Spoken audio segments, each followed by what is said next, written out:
I'm Roland, a guy who died as an overworked nobody in a peaceful world and woke up as the second son of the Augustus family. Powerful nobles in a fantasy world full of magic and knights. At first, it felt like winning the lottery. Magic, long life, wealth, power. But then my older brother's soul publicly advanced to a high-rank knight, and my father officially named him the next heir. Everything would go to him. I'm just the spare, decent-looking but average in talent compared to the real geniuses among nobles. Luckily, I awakened some kind of cheat system. That gave me hope. I've been training hard for a month now. My guard Captain Mon drills me with swords daily, and I'm getting good. He says I could reach gold rank knight within 3 months. After training, I soak in a magic bath my mother prepares to speed up my progress and heal my body. I have a personal maid named Lisa who's loyal and sweet. I've been teaching her my ways since I arrived. She worries about my safety because I've decided to do something risky. Leave the family and go develop territory in a dangerous frontier called the Thorn Wasteland, full of hostile non-human races. Even a duke's heir died there before.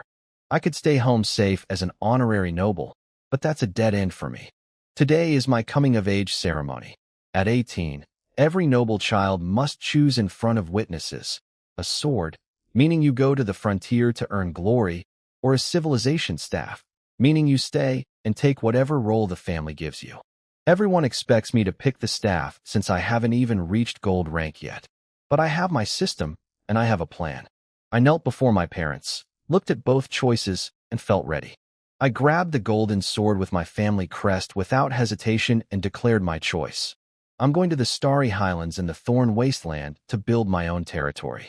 I planted the sword on the ground and swore loudly that I'd never disgrace my family's honor. Father laughed proudly. He was happy to see me choose the brave path.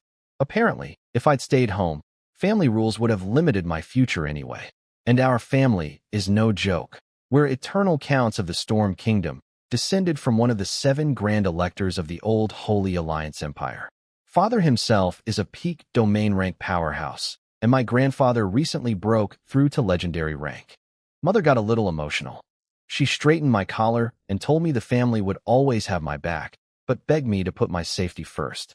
I told her nobody's better at running away than me, which made her laugh. My brother's soul came over and said to ride him anytime. His province isn't far from where I'm headed. My genius third brother Matthew, already gold rank at 16, offered to come help too, along with my younger brothers Paul and Robert. We chatted warmly. The original Roland actually had decent relationships with his brothers. He only died because he stubbornly tried to force awaken his bloodline power before coming of age, and the backlash killed him. That's when I took over. The older family members thought I was crazy. They whispered that the Human Alliance won't let you bring anyone above gold rank to a frontier territory, and the Thorn Wasteland has a consumption war every 5 years. Die there, and you die for nothing. Once the ceremony part ended, the banquet started properly. Music, dancers, expensive golden rose wine. I spotted Sophia, a stunning honorary noble of our family, sitting alone in a corner with her silver hair glowing under the lights. She'd caught my eye since the day I arrived in this world. I walked over and asked her to dance. She accepted, calling it a reward for my courage. Her figure was unbelievable, but I got a bit too close during the dance, and she flared her authority rank aura just enough to remind me of my place. She told me she only considers men who are at least authority rank landed nobles. I said I'd work harder. She smiled, clearly amused, and left the moment the song ended. My brothers and sister-in-law Bona teased me about it. I just shrugged and laughed it off with them. After the last guest left late at night, I went back to my room where Lisa was waiting with ice cream and clean pajamas. I told her to notify Mon and the other 2 guards to meet me in the study tomorrow morning and to sell off my pocket money stash, collectibles, and gifts in Golden Lion City. We need to start preparing to leave. Then I went to bed very, very late. In the morning, I sat in my study reading a history book about this world. The short version: thousands of years ago, Titans led all races against invading gods from another dimension. Humanity built empires, eventually got strong enough to kill a divine dragon king, which started a second war. The Titans stepped in and forced peace. Titans are born at the highest rank, absolutely unbeatable. After that, my 3 guards arrived: Mon, Holland, and Simon. I pulled out a soul oath scroll and told them to swear loyalty. They knew this was coming since last night. All three knelt and pledged their souls to follow me. I tapped each of their shoulders with my sword and activated the oath. The scroll turned into starlight and sank into their bodies. From now on, they serve me personally, not the family. Mon is a high gold rank knight. Holland and Simon are mid-gold rank. They're the strongest force I have. Though honestly, the soul oath isn't perfect. Breaking it only injures you and seals your powers for 5 years. My cheat system is way more reliable. Speaking of which, I checked my panel. I'm 18 with a max lifespan of 120 years. Silver high-rank knight, almost ready to advance. My bloodline is hidden and unawakened, but also close to ready. I have 2 locked skills, scan and map, plus locked experience and army features. Everything unlocks once I get my own territory. This panel is actually from a strategy game my old company was developing. I'm the programmer who died coding it. After studying it for days, I know how it works. I gain experience by killing enemies or converting rare items. Experience lets me level up my rank and bloodline with no cap. The army feature lets me register anyone with loyalty above 60. Once registered, their loyalty never drops. They also earn experience from kills, and I can spend points to push them to their full potential. Scan lets me see anyone's stats, potential, and loyalty. Map reveals terrain I've explored and marks resources and nearby living beings. With this system plus being a transmigrator, I'm basically set. Next, I went to collect my family support package. Every noble child who chooses to pioneer gets standardized resources from their family. Higher-ranked families give more, and the Human Alliance allows up to 20% above standard. Father met me at the Stormhorse Stables, a massive ranch divided by barrier formations into sections for different magical beast ranks. He had me ride a 3rd-rank war horse, and we galloped together across the fields. At the cliff edge, he showed me the family's elite force below, the Starlight Knight Order, 5,000 authority-rank knights charging in formation like a moving metal forest. He told me he'd ordered the butler to prepare support at the highest allowed standard. He also said if things go badly, just come home. The family will always be my safe harbor. I told him I don't want to waste my life sitting around at home. I'm an Augustus too. Back in my room, Lisa had sold off all my collectibles and brought back a space ring. Total funds, 13,862 gold coins, plus 20 spell scrolls I'm keeping. I told her to pack up. We're leaving. The next day, 2 people the family assigned to me came to my study. James, my new butler, and Oliver, my military commander. Both knelt and pledged themselves. James went through the supply list, and it was incredible. The family gave me 1 million gold coins deposited in the Human Union Bank, 1,000 magic crystal cores, 100,000 magic crystal stones, 100 castle servants including builders, stable hands, maids, cooks, gardeners, and general workers, 5,000 slaves, young and strong farm and factory workers, 8,000 tons of food, enough for 6,000 people plus magical beasts for a full year, 30 magic transport wagons, 1 noble war chariot with triple barrier arrays, multiple magic element pools, a military factory setup, and 100 skilled craftsmen. Oliver, a peak gold rank knight with fiery red hair who served in the family knight order for over 10 years, covered the military side. 500 peak bronze infantry, 50 silver knights mounted on 2nd-rank wind horses, 3 magic cannons, 5 crossbow vehicles that fire 10 dragon hunting bolts each, a year's worth of training potions, and full spiral steel equipment for everyone. He'd also already drafted a complete march plan, daily routes, camp locations, patrol schedules, even organized the slaves into marching formations with James. I was thrilled. I'm from the information age. I know plenty of military theory from being an internet expert, but zero practical experience. Oliver saved me. I went to inspect the troops. The 50 silver armored cavalry in full plate on their wind horses looked terrifying. 500 bronze infantry in matching armor formed a massive square. The artillery units stood behind with their cannons and crossbow vehicles. I drew my sword, gave a speech about marching into the unknown together, and they all raised their weapons, shouting loyalty to me. They did it voluntarily. These soldiers were raised and trained by the family since childhood. I didn't even need soul oaths. Once my panel unlocks, I can register them all anyway. On the first day of the second month, after a week of preparation, I said goodbye to my family and led my force of over 6,000 people away from Golden Lion Castle. The march took a full month across 1,000 kilometers. We finally reached Grand City, a massive border city of over 400 square kilometers with more than 2 million people. The walls were 20 meters high and 10 meters thick, lined with magic cannons and crossbow towers, covered in elemental runes.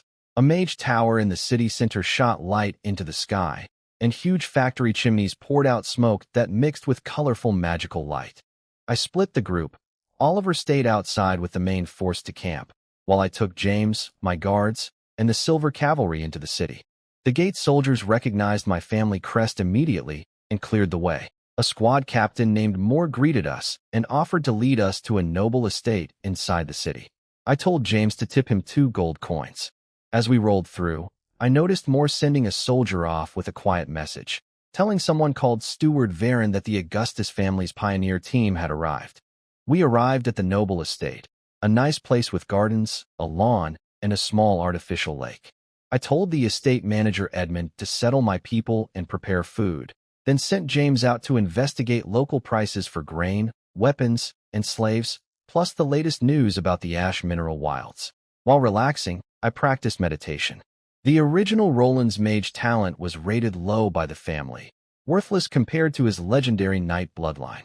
But with my cheat system, once I reach apprentice level, I'll be the first human on the Titan continent to dual class as both knight and mage. Double holy rank. Just thinking about it gets me excited. That evening, James came back with big news. There's a magic crystal mine at Black Gold Ridge. The Starlight United Commerce Guild confirmed it's real. Every merchant guild in Grand City is waiting to see who registers that territory. The adventurer who originally found the mine disappeared a month ago. James paid 100 gold coins for this information. Money well spent. Next morning, I rode to the Kingdom Pioneer office. The place was huge. 8 guards at the gate all knelt when they saw my crest, shouting a formal greeting to an eternal noble. Crowds gathered to watch, and reporters started recording with magic devices. That's the privilege of being from a top family. Inside, I met the registration manager, a knight named Barren. He was surprisingly friendly, which felt wrong. In novels, these officials are supposed to make things difficult, so you have to bribe them. Plus, why would a noble work as a lowly registration clerk? In this world, even the smallest noble title is incredibly hard to earn. You need military achievements and high combat rank, verified by the Human Alliance. He handed me a magic scroll to fill out and showed me a map of available territories. He pointed to Wolffang Ridge and Nort Hills, resource-rich areas with good land. But I noticed Black Gold Ridge was marked as resource-poor on the map. I immediately understood the trick.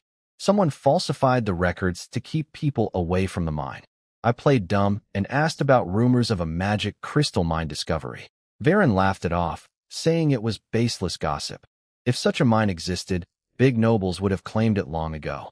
I nodded along, asked more about the other territories, let him think I was convinced. Then I smiled and told him to save those nice territories for someone else. As an eternal noble, I should face challenges head-on. I picked Black Gold Ridge. His face went pale.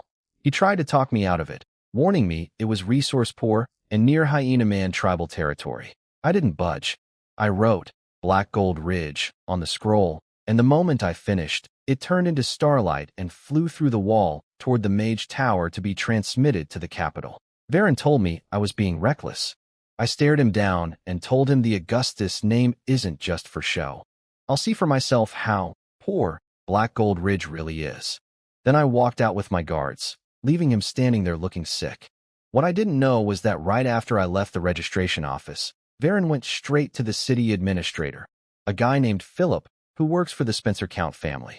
They'd been planning to give Black Gold Ridge to some marquis's son named Griffin, and they'd already taken money for it. Since I registered first, they couldn't undo it legally, so Philip came up with a nasty plan. Send spies disguised as smugglers to the Hyena Man tribes near Black Gold Ridge, show them magic crystal ore, and tell them a weak human lord is coming to settle nearby.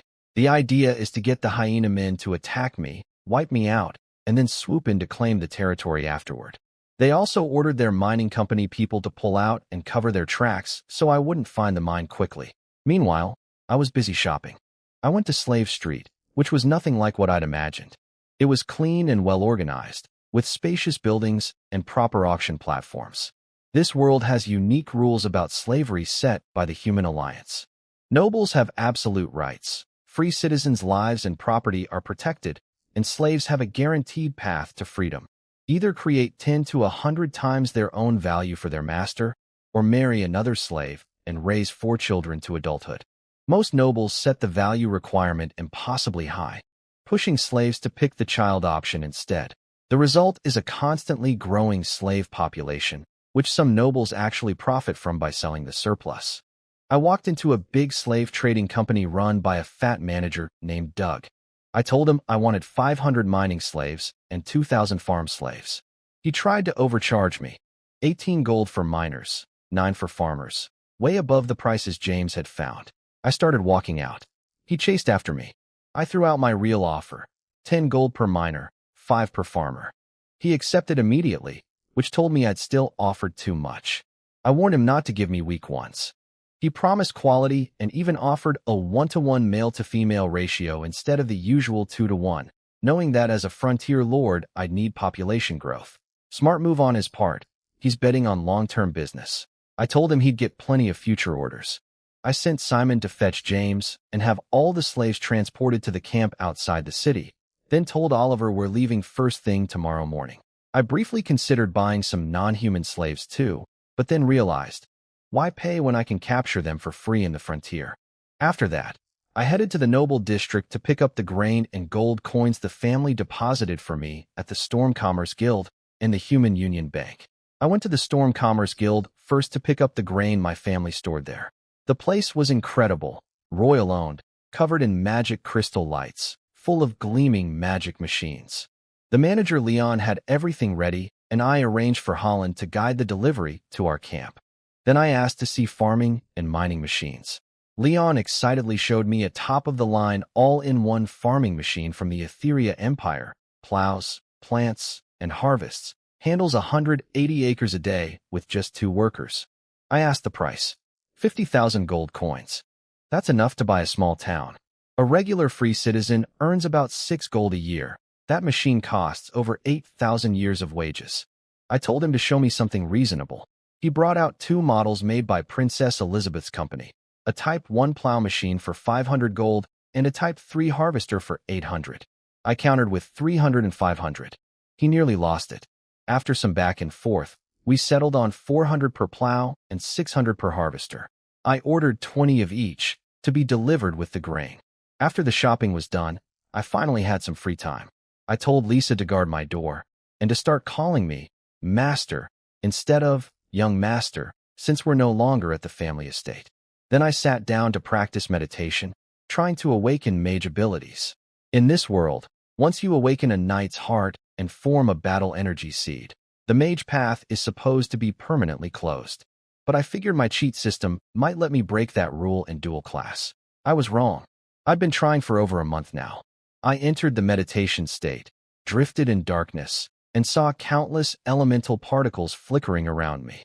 I reached for them with my consciousness, trying to pull them into my mental sea. They bounced around like hyperactive children, refusing to be caught. I got frustrated, tried harder, failed harder. Sweat soaked my collar. When I finally gave up and opened my eyes, I had to face the truth. This isn't a novel where the main character effortlessly masters everything. Having a cheat system makes success easier. It doesn't make me invincible. I need to stop being arrogant and drop the fantasy of being an all-powerful transmigrator. I checked my panel. The only quest still says, obtain territory to unlock full system functions. Incomplete. Looks like I need to actually reach Black Gold Ridge first. Tomorrow, we leave. No more delays. On March 3rd, we left Grand City at dawn. The road got rough fast. Once we left the Kingdom Highway built with earth magic, we hit dirt paths where the wagons kept sinking into mud. I had the 20 plow machines lead the column to flatten the road, with the cargo wagons in the middle and harvesters in the rear. That helped, but progress was still slow. A week later, we entered Moon-Gazing Valley, a narrow pass with steep cliffs blocking the sun on both sides. Something about it felt wrong. Then explosions ripped through the front of the column. Magic trap scrolls buried in the ground detonated one after another. The lead plow machine had its treads blown apart. Over 100 slaves walking near the front went down. 80-something dead on the spot. Another 20 with limbs blown off. I jumped out of my chariot, furious. I ordered the artillery to blast the entire valley floor ahead of us. 3 magic cannons fired simultaneously, sending beams of energy tearing through the ground. Every hidden trap scroll detonated in a chain of massive explosions, leaving dozens of scorched craters. Just when everyone started to relax, the ground began shaking. Metal claws burst from the dirt. 33 third-rank digging puppets, mining machines repurposed as weapons. They had spinning blades on their backs and charged straight at the nearest slaves. I called Oliver. He didn't hesitate. He led the 50 silver cavalry in a charge, and they unleashed a legion technique called Wave. All 50 knights channeled their battle energy together into a massive transparent force wave that slammed into the puppets, crushing and compressing them. Then the cavalry rode right through, cutting every puppet to scrap metal with their enchanted greatswords. Oliver himself leaped into the air and split the last 5 with a single golden energy slash. The puppet operators inside were killed too. These were mining machines, not war machines. They never stood a chance against trained extraordinary knights. When the dust cleared, Oliver dragged over a survivor, a man wearing a Grand Mining Company uniform, still clutching a half-activated invisibility scroll he never got to use. Oliver threw him at my feet. He'd kept one alive for questioning. The captured man was thrown to the ground and started begging immediately, smashing his forehead on the rocks until blood ran down his face. He claimed he wasn't actually from Grand Mining. He pulled off a magic face-changing mask covered in runes. Mon confirmed it was a real magic item. His real name was Lamb, an adventurer. He and a friend had discovered the magic crystal mine at Black Gold Ridge first. They split up. His friend went to sell the information while Lamb stayed behind. But instead of his friend returning, a Grand Mining airship showed up. His friend had been dealt with. Lamb escaped, used his mask to infiltrate the mining company, and spent a month looking for a chance at revenge. Then they gave him this assignment: slow down my arrival at Black Gold Ridge and cause as much damage as possible for a bigger reward. He told me Grand Mining was already operating a secret mine in Ironwood Forest on my territory and preparing to pull out before I arrived. I was furious. These people were stealing from land that was legally mine. Lamb offered to lead me to their secret mining site and also to a hidden stash of treasure he and his friend had buried on Black Pine Plain. I told him if he cooperated, he'd live. If he tried anything, I'd find his family and turn them all into mincemeat. I sent Simon with soldiers to retrieve the hidden treasure and Lamb to guide them. Then James reported the casualties. Over 150 slaves dead or seriously wounded, plus 20 more with minor injuries from the stampede. The lightly injured could recover, but the seriously wounded were a problem. I couldn't waste precious healing scrolls on slaves. Those scrolls can only be made by archmages and are sold exclusively to nobles.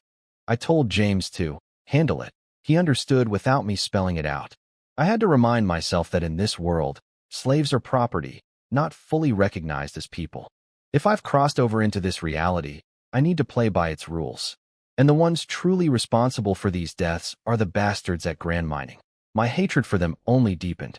We set up camp. My noble tent went up first, an octagonal pavilion embroidered with the family crest in gold thread, spacious enough for 20 people. I called in Oliver, James, and Mon. These 3, my military commander, my butler, and my guard captain, are my core team for now. I told them to sit down and share their thoughts on the situation. Lisa brought everyone coffee, and we sat down to plan. Mon suggested slowing down and sending scouts ahead.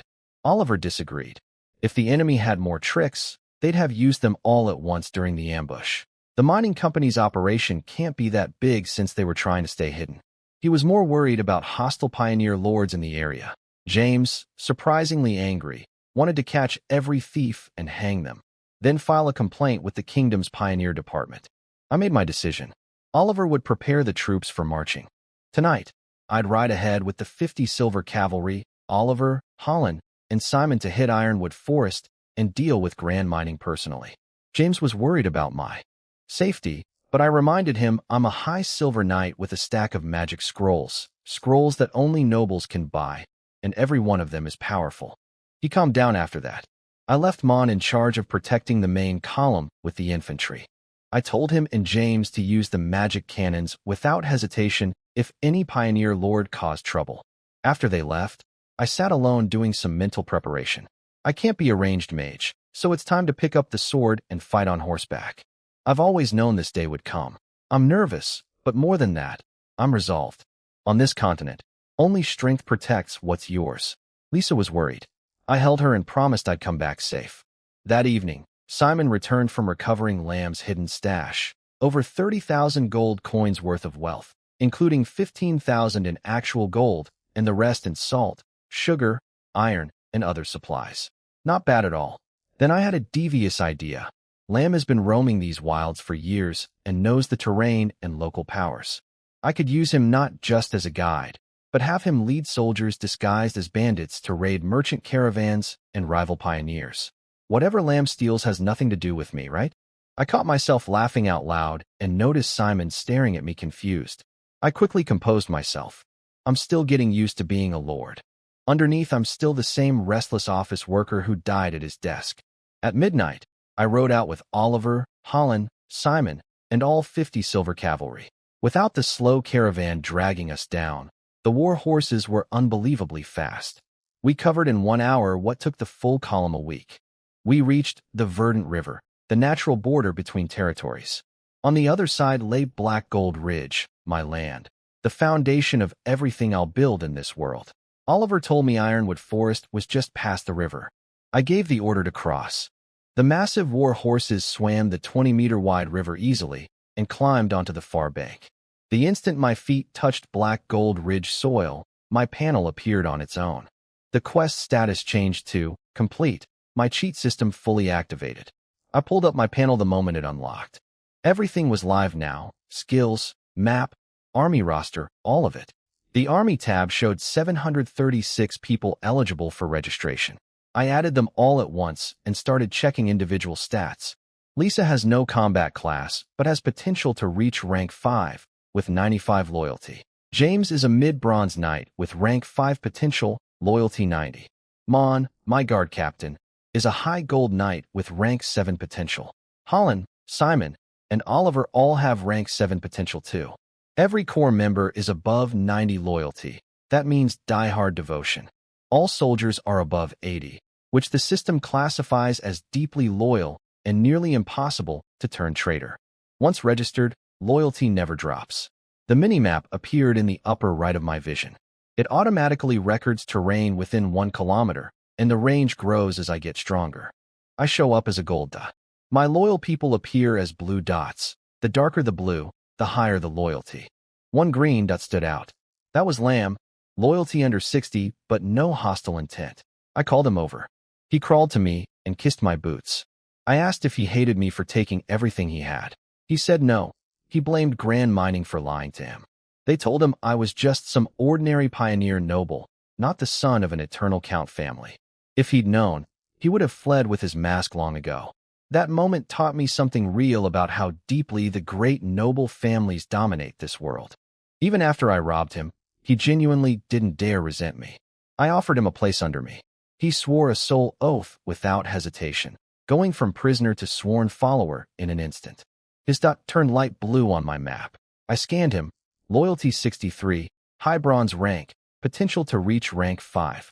Worth noting, in this world nobles can also check people's potential with special instruments. But almost nobody actually reaches their limit due to injuries, personality, and bottlenecks. My panel ignores all that and pushes people straight to their theoretical maximum. I told him his new job would be playing bandit. His brain visibly froze. I cut him off before he could protest. That's for later. Right now, lead us to the Grand Mining base. We rode on. The minimap updated constantly as we moved, showing everything within a kilometer. We entered Ironwood Forest, named for the incredibly durable ironwood trees. Furniture and buildings made from them last a century with a coat of sealant. Nice resource to have on my territory. Inside the forest, several winding paths appeared. Lamb explained these were fake trails Grand Mining had stomped out to mislead people. Their real camp was beside a small hill on the right side of the forest, and they used small magic airships to get in and out. I had everyone dismount and advance on foot. Using my map, I spotted and dealt with 3 hidden sentries along the way. After half an hour, we reached the tree line near the base, a wooden-walled compound connected to the hill behind it, with a cleared field in front, oil lamps on the walls, and guards pacing the watchtowers. Between Lamb's information and what we got from the captured sentries, I had a decent picture of the camp. I excitedly asked Oliver how we should attack. He smiled and said there was no need for strategy. It's just 70 or 80 bronze-rank guards and overseers. Their strongest guy is only mid-silver. He'd just charge straight in with the cavalry. Oliver clearly didn't want me anywhere near the fight, and honestly, he was right. No telling what surprises Grand Mining might have. So I stayed back with Holland and Simon while Oliver led the charge. He ordered the cavalry forward, and they hit the base like a flood. The watchtower guards barely managed to scream, "Enemy attack," before everything fell apart inside. Oliver activated a legion technique called Sword. All 50 silver knights channeled their battle energy through him, and a massive transparent energy blade formed above his head, several meters long. He swung it at the gate. The whole front wall, the gate, tents, buildings, and anyone standing in the way for over 10 meters were turned to dust in one strike. Everyone inside was terrified and hopeless. Everyone except their leader Locke. The moment he saw a proper military force, he knew it was over. So he made a desperate choice. He grabbed something and sprinted toward the mine, planning to blow up the entire crystal vein and take everyone with him. The cavalry poured in, cutting down everyone equally. Surrender made no difference. Oliver spotted Locke running toward the mountain with a glowing object in his hand. He activated his war horse's storm bloodline and crossed 100 meters in 1 second, leaving everything in his path shredded by wind blades. He leaped off his horse, punched the enchanted dagger out of Locke's hand, then slammed a fist into his chest so hard the man flew into the mountain wall. 3 minutes. The entire battle lasted 3 minutes. Not a single casualty on our side. 83 enemies killed, Locke captured alive, 300 mining slaves freed. We seized 1 magic airship, over 13,000 magic crystal stones, 50 crystal cores, and, most importantly, that glowing object Locke tried to use. It was called the Song of Life and Death. Oliver handed it to me and explained what Locke had almost done. I nearly lost my mind. This thing is one of the world's rare artifacts, born only where 2 mineral veins intersect, one dying as another is born. Every month it shifts between 2 forms. In its life form, the emerald spirit crystal, it can revive a dead vein by channeling natural elements into it. In its death form, the annihilation crystal, it drains material veins or detonates energy veins instantly. Locke had tried to detonate my magic crystal mine. If Oliver had been even a second slower, I would have died again, barely a month into my new life. The Human Alliance and every race on the continent jointly forbid using the annihilation crystal on any mine. The punishment is execution of 3 generations of direct blood relatives. Locke is finished, and I'm going to make sure Grand Mining goes down with him. Once James arrives, I'm filing a report with the Human Alliance and dragging every name involved into it. The battle itself was incredible to watch, but it also put things in perspective. This was just a standard silver combat squad. My family has elite gold-rank knight orders that would make this look like a warm-up. Father gave me the basic package. Everything beyond this, I'll have to build myself. Which is fine. At least I can honestly say everything I achieve from here on comes from my own effort and brilliance. Well, mostly. Oliver told me not to report the Song of Life and Death to the Human Alliance. It's too valuable. If word got out, it would attract enemies we can't handle yet. He pointed out that if anyone else knew Locke had it, they would have taken it already. His advice: execute Locke secretly, and if the secret ever leaks, just say we sent it to the family. It's only a small one, after all. I agreed. I sent Simon to interrogate Locke and squeeze every bit of information out of him. Then Oliver, Holland, and I went to inspect the mine.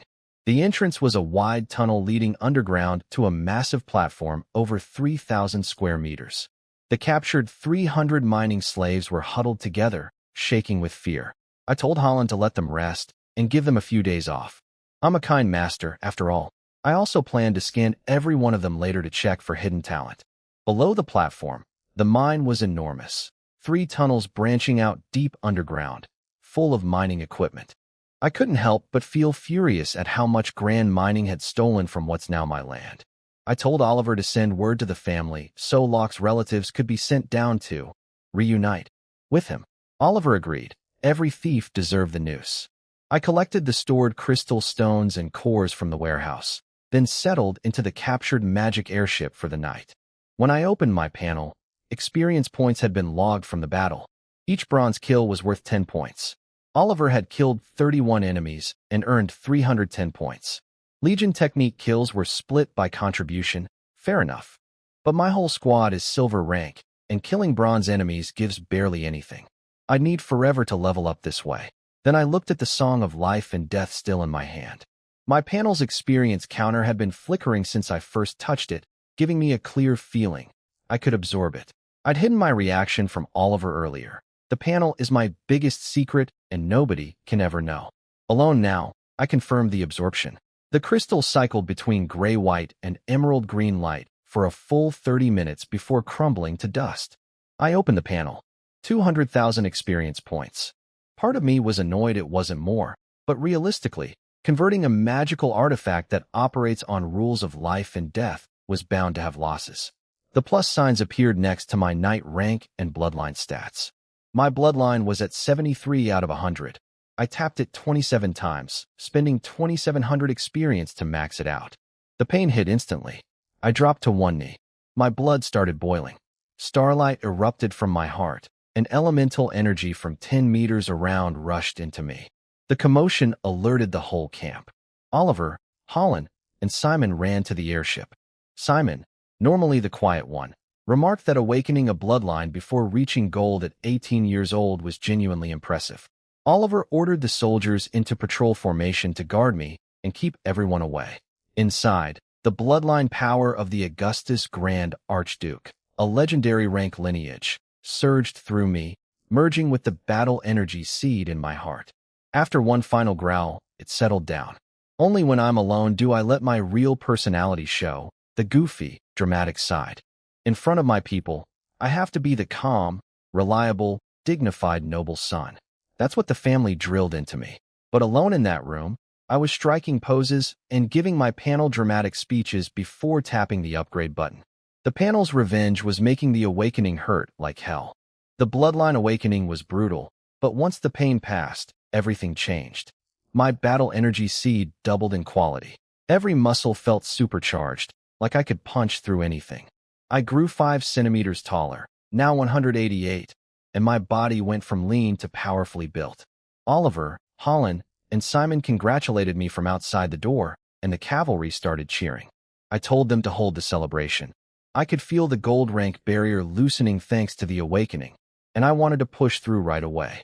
I activated the star breathing technique, our family's exclusive method passed down from the Augustus Grand Archduke. Elemental particles flooded toward me. My battle energy seed devoured them hungrily, growing rapidly. Before long, I broke through to Gold Knight. I called the 3 of them in, grinning like an idiot. They congratulated me again, and I tried to be humble about it, saying my brother soul activated his bloodline at 15 and reached authority rank by 18, so my achievement was nothing special. I was clearly fishing for more praise. Oliver and Simon, both in their 30s, saw right through me and smiled. But Roland, the lovable bald idiot, just nodded seriously and said yes. Soul really is a famous genius. That killed my mood instantly. I told everyone to leave so I could rest. Oliver and Simon dragged Roland out while barely containing their laughter. Alone again, I checked the panel. My lifespan jumped from 120 to 150 years. I'm now gold initial rank. My bloodline shows as Star Radiance Descendant. I have 197,300 experience left. I tested the leveling system. Bloodline costs 100 per point until awakening. Rank advancement costs increase with each tier. I spent 3,920 experience to push gold initial to 99 out of 100. The panel offered 2 options, slow absorption through regular training for free or instant adaptation for extra experience. Clever system, but also annoying. In the evening, I put on my enchanted plate armor using battle energy. It assembled itself piece by piece like something out of a superhero movie. Cool, but expensive. A single magic crystal core costs 100 gold and only powers 20 automatic equippings. Combat drains it even faster. Armies are incredibly expensive. I went to see Locke, hoping he'd talked. Simon shook his head. The man wouldn't say a word no matter what they did. I walked into the dark hut where he hung from the ceiling beams, beaten beyond recognition. I offered him a deal. Confess everything, and I'd spare his family. He laughed in my face and said someone would come to deal with me. I sighed, drew my sword, and cut off his head in one stroke. My first kill. I expected to feel something dramatic, but honestly, after all the horror films and dark web videos I'd watched in my old life, it barely registered. I wiped the blood off my blade, tossed the cloth on his face, told Simon to clean up, and walked away. I glanced at my panel, 20 experience points for a silver kill. So the pattern is bronze gives 10, silver 20, gold 40. Doubles each rank. I wonder if it keeps doubling at authority. At the mine entrance, I looked up at the small mountain, crouched down, and launched myself upward with battle energy. 2 explosive jumps to reach the top. I stood there watching the sunset over Ironwood Forest. This is my land now. The next morning, Simon piloted the captured airship while Oliver stayed to guard the mining camp. I planned to fly around the entire territory to map everything using my mini-map. We spent 30 minutes flying over Ironwood Forest at 80 kilometers per hour. Nothing special showed up. Then we crossed the grasslands surrounding the forest and entered a hilly area. 10 minutes in, a deep purple dot appeared on my map. It was a giant salt mine. My voice cracked when I yelled at Simon to turn left. As we got close, Holland spotted it first, a small basin between several hills, completely white, glittering in the sunlight like a massive gemstone. An open-pit salt mine, right there on the surface. I jumped off the airship and scooped up a handful of salt crystals. This was huge. In this world, salt isn't rare or expensive, but the demand is enormous. The population is massive. Just my family's Golden Lion territory has over 30 million people across 5 cities. The kingdom has 14 provinces, and the 3 great human empires are even bigger. Everyone needs salt. Even slaves need it to have the strength to work. A salt mine gives my territory a stable, permanent income source. I joked that Black Gold Ridge really lives up to the gold in its name, and maybe we'd find an actual gold mine next. Holland, bless his bald head, said maybe we really would. As we flew past the hills, something suddenly bothered me. I asked if anyone noticed anything strange. They didn't. I pointed it out. Since we entered the territory, we hadn't seen a single living thing. No magical beasts, no animals, not even a bird. Holland and Simon both went pale and said, "Dragon," simultaneously. Only a dragon's presence scares away all life from a territory. I told them to calm down.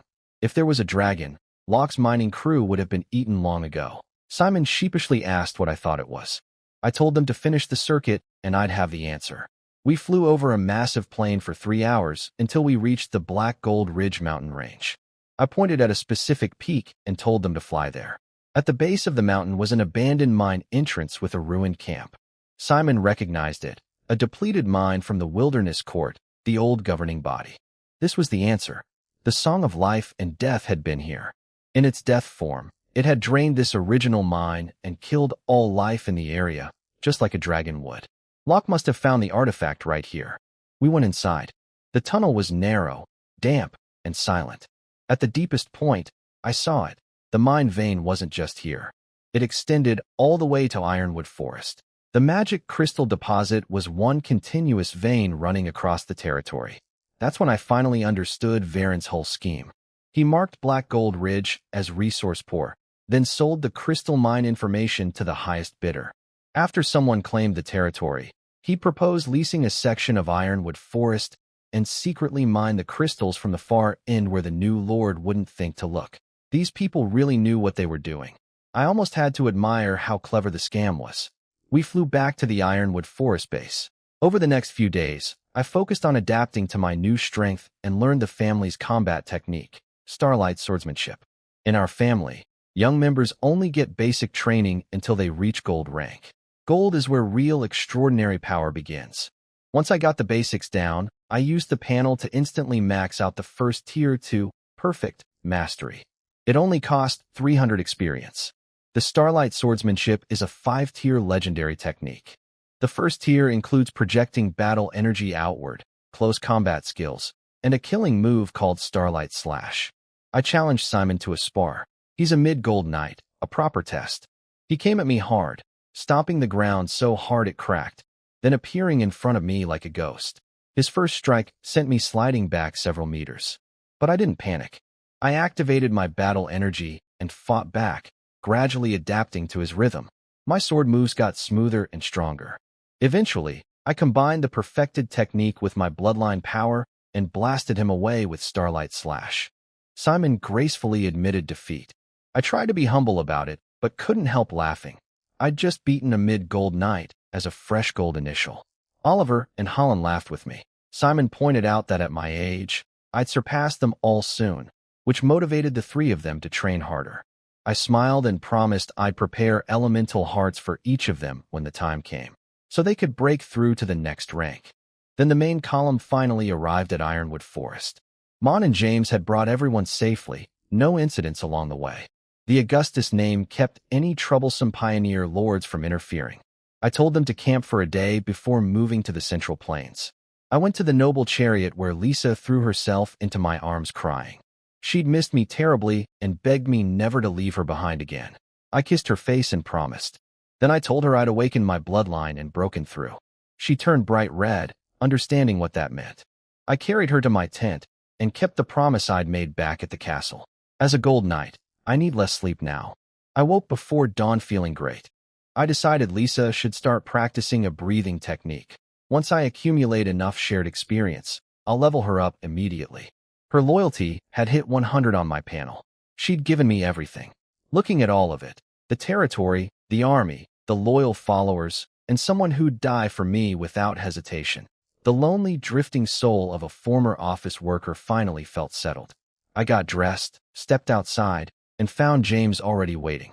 I told him to send 2 maids to take care of Lisa, then mounted my Storm War horse. Spring had made it a bit restless. I asked James if he was caught up on everything that had happened. James suggested keeping the Ironwood Forest mining camp running to extract crystals and harvest ironwood at the same time. I shut that down. We don't have enough troops to split our forces in this dangerous wilderness. We sealed the crystal mine for now and merged both groups to head for the Central Plains. The next day we arrived. Several streams from the Black Gold Ridge Mountains merge into a river about 16 meters wide, cutting the plain in two. When everyone saw the vast, fertile land around the small hills at the center, they smiled. This place could easily support a large city with plenty of farmland. Nothing like the resource-poor label Barren slapped on it. I ordered camp construction to begin. I put all 550 bronze soldiers to work alongside the slaves. Each soldier equals a heavy machine in terms of strength and endurance. I kept the 50 silver cavalry on patrol duty. No point risking our best fighters on construction, and we need someone watching for enemies. My wooden house and the council hall went up first, built from pre-cut lumber the family had prepared. The house was modest, a small living room and bedroom with some noble decorations. I told myself this was temporary. Castles and cities would come later. The whole camp took just 3 days to take shape. Military barracks on the left with a small training square. Housing for key personnel, craftsmen, and warehouses on the right. A large equipment yard in front. Slave quarters in the back, with shared bathrooms, bathing pools, and wells built into every row. In the council hall, James reported that the pre-cut wood was used up and most slaves were still in tents. Spring planting season had less than a month left, so we needed to finalize the city layout and reserve farmland. I told them to send soldiers and slaves to cut trees from the nearby hills and finish all housing within 2 days. The castle could wait until after planting. Factory technicians should start scouting locations. I rode out with my guards to survey the area. The 2 hills at the center of the plains are really just 27-meter forested slopes. Between them and the river, there's about 3 square kilometers of flat land, perfect for the initial city, built along the river for future port access and water transport. 2 days later, the camp was done and organized. I rode out to where James had assembled all 7,800 slaves in formation, with 20 plow machines lined up in front. I addressed them directly. I told them this is their land of hope. Anyone who works hard enough to create 50 times their own value earns freedom. I swore it on my family's honor. I announced a new work point system. The top 3 scorers each year get freed immediately. And for the first year, the top 2,500 can apply to marry right away. Have just 2 children who reach adulthood, and they become free citizens. The slaves' dead-eye started coming alive when I announced the lowered freedom requirements and the new work point system. Some doubted it was real, some were on the fence, and the smart ones were already planning to outwork everyone. The crowd got noisy, and James wanted to send overseers in to beat them quiet. I stopped him. We need their energy. I had Mon shout them silent with battle energy enhanced voice instead. That worked instantly. I added the stick to go with the carrot. The bottom 2,000 in work points each year would have their freedom threshold reset to the standard 100 times their value. I told James to pick 10 slave supervisors after the plowing was done. Good performers could earn freedom too. He thought I was being too generous. I told him to watch the results first. Motivated slaves don't slack off. The plowing began. 20 machines lined up side by side, cutting into the plain. Each one drives 5 plow blades 30 centimeters deep, ripping up grass roots and flipping soil, while slaves follow behind picking out rocks and building ridges. Watching it stirred something in me, some deep farming instinct from my past life.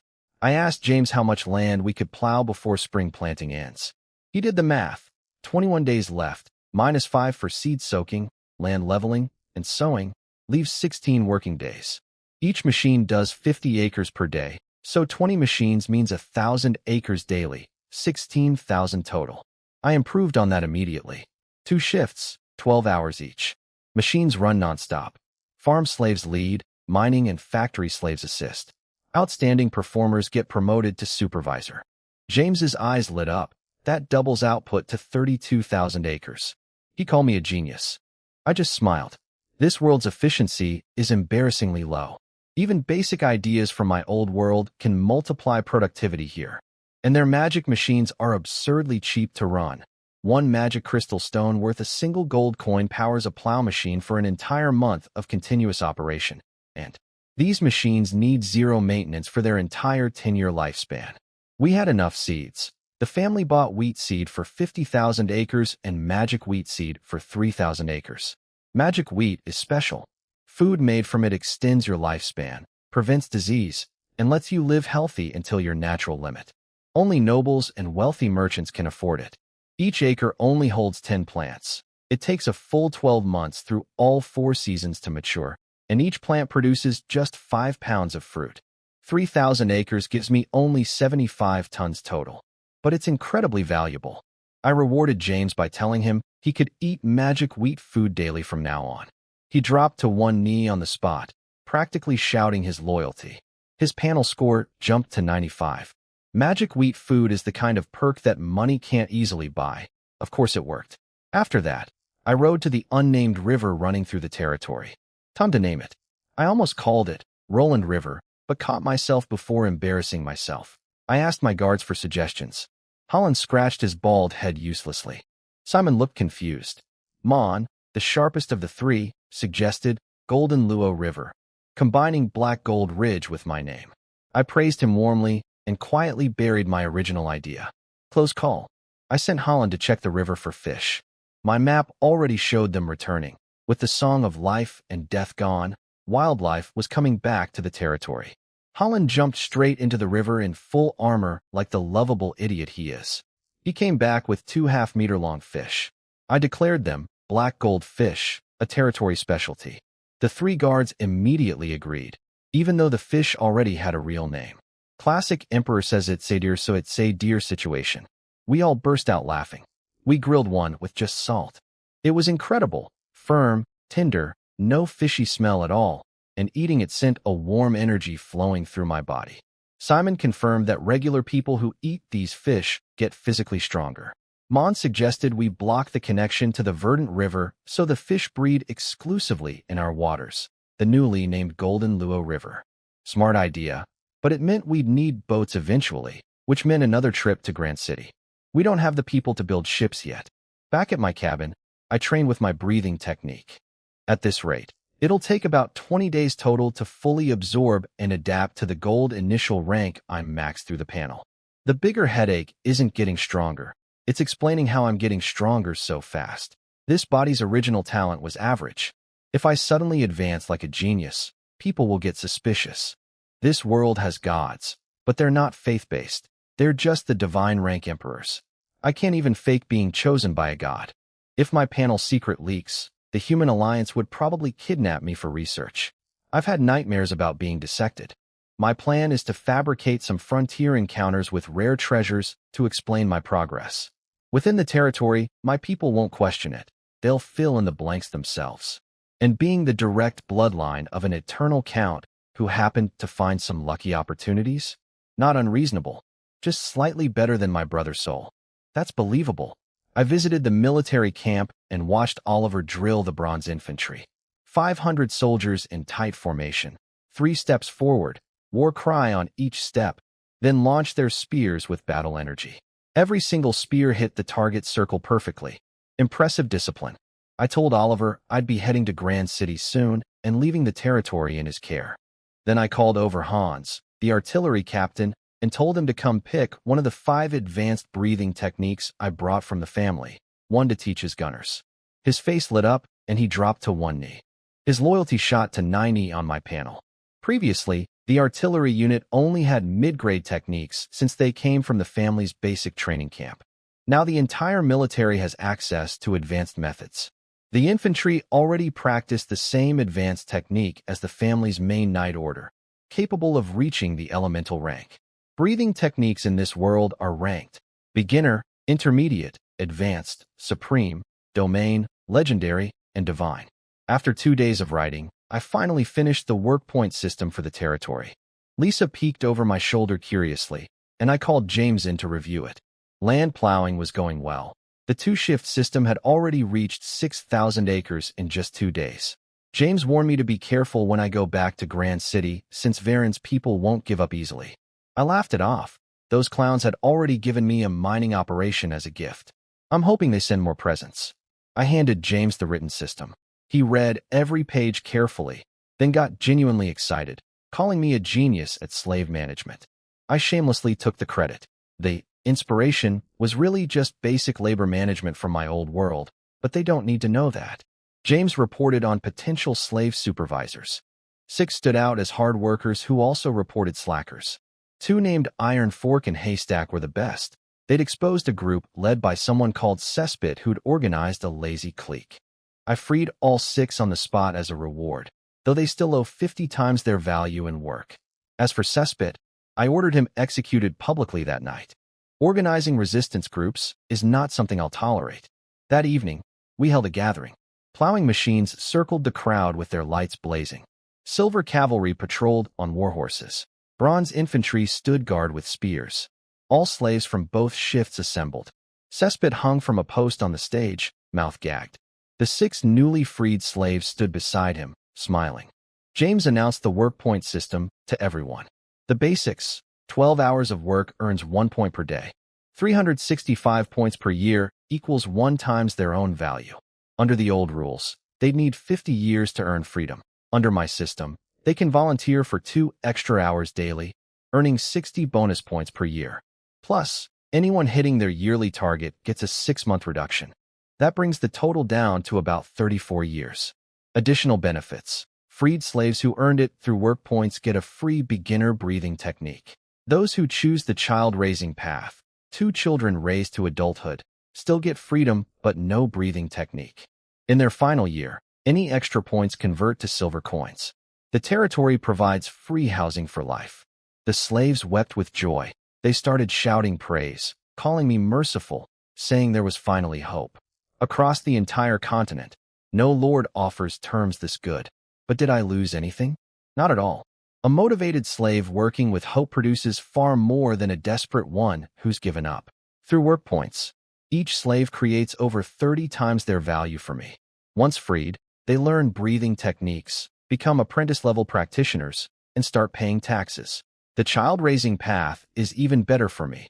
I get 2 young slaves when the children come of age, replace 2 aging workers, and get 19 years of motivated labor for free. It's a closed loop.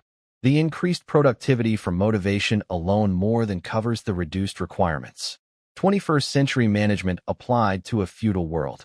After letting them celebrate, I rewarded the 6 freed slaves publicly. They knelt and stammered gratitude. Then I turned cold. I told them my kindness is not permission to slack off. Anyone who forms groups or shirks work will end up like cesspit. I drew my sword and cut him in half at the waist right there on stage. Every slave dropped to the ground instantly, faces pressed to the dirt. Message received. The day I was about to leave for Grand City, Oliver came with urgent news. Patrol riders had spotted a large enemy force. Nearly 800 hyena men heading our way. I immediately canceled the trip. I ordered all farming stopped, everyone back to camp, and left James with 100 soldiers to guard the slaves and craftsmen. Anyone who tries to run gets killed. Then I suited up in my enchanted armor, said goodbye to Lisa, and rode out with my guards, the cavalry, 400 infantry, and the artillery. The hyena men are no joke. They're a major power in the Thorn Wasteland, with 3 crown clans and countless tribes forming an entire kingdom. Adults stand over 2.5 meters tall, males nearly 3. Their claws and teeth match a peak apprentice human, and their warriors use a supernatural ability called blood energy. A small tribe has at least 500 fighters. This one was led by a chief named Hork with over 2,200 total members and 800 warriors. What Hork didn't know was that Philip's smugglers had set him up, feeding him lies about a weak human lord settling nearby with a magic crystal mine. He came to raid what he thought was easy prey. When both sides lined up, I checked my map. They had about 130 silver rank wolf riders and 600 bronze warriors, with 1 gold rank chief. I had 50 silver cavalry, but all of them were high silver with 2nd rank war horses, plus 4 gold rank officers. Their bronze troops wore crude iron armor. Mine wore spiral steel plate. Their weapons were junk compared to ours. And I had 3 magic cannons and 5 crossbow vehicles. I was looking at a free experience package. Both sides charged simultaneously. I ordered the cannons to fire first. 3 energy beams streaked toward the wolf riders. Hork screamed for a legion technique, blood shield. The riders and their wolf-formed siblings combined their blood energy into a massive red barrier. The first beam made it shake violently. The second cracked it. The third shattered it completely, vaporizing over 10 riders on impact.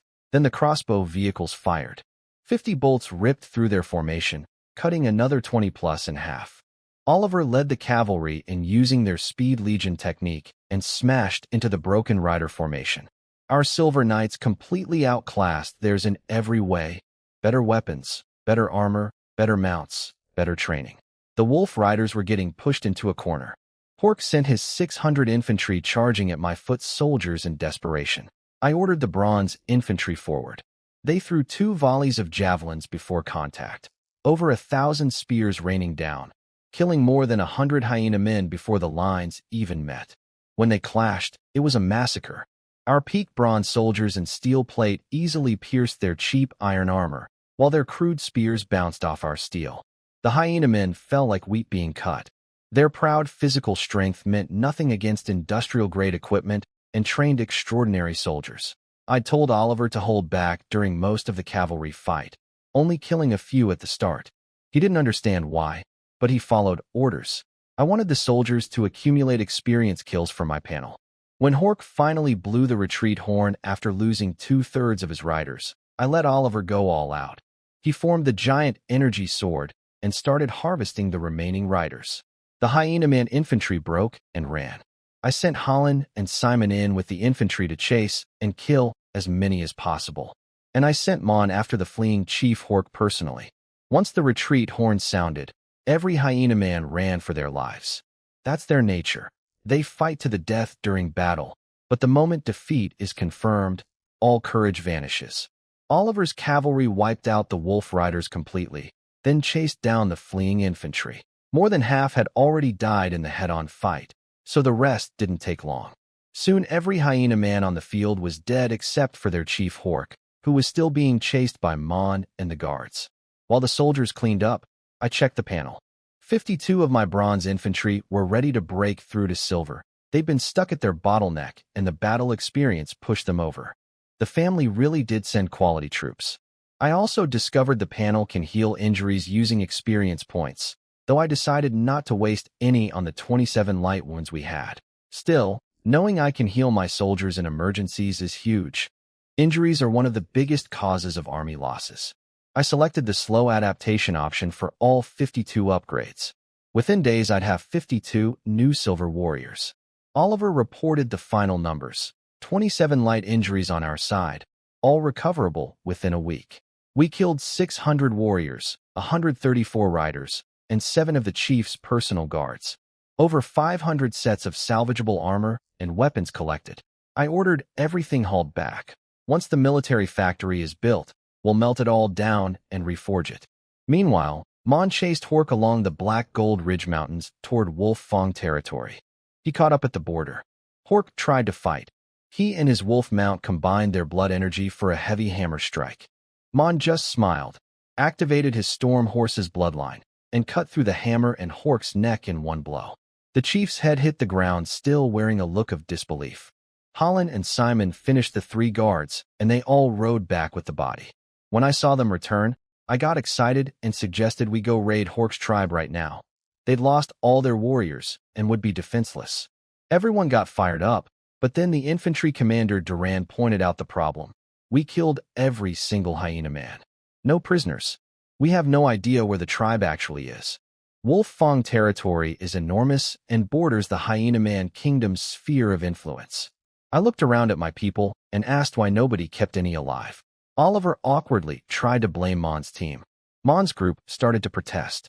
I laughed and cut everyone off. It was my fault for not thinking of it beforehand. We packed up and headed home. As we approached camp at sunset, the watchtower guards started cheering. James had lined up all the slaves on both sides of the gate to welcome us.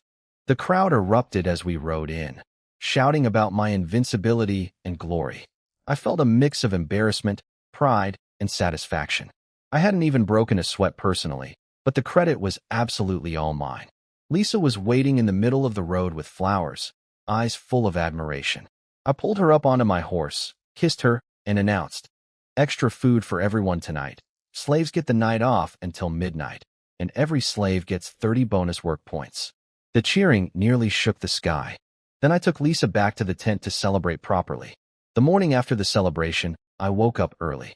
The intense nighttime activities had actually helped me fully stabilize my gold initial rank ahead of schedule. I can now upgrade to gold mid whenever I want. I sparred with my guards at the training ground. With my bloodline power and perfected first-tier swordsmanship, I fought Mon, a peak gold knight, to a draw. He wasn't holding back this time. The soldiers watching went wild. Though I've decided I won't personally fight in battles unless absolutely necessary. That's what I have an army for. It still felt great knowing I could. After training, I met with the factory managers. Paul ran the military factory, and there were managers for textiles, food processing, brewing, daily goods, and cement.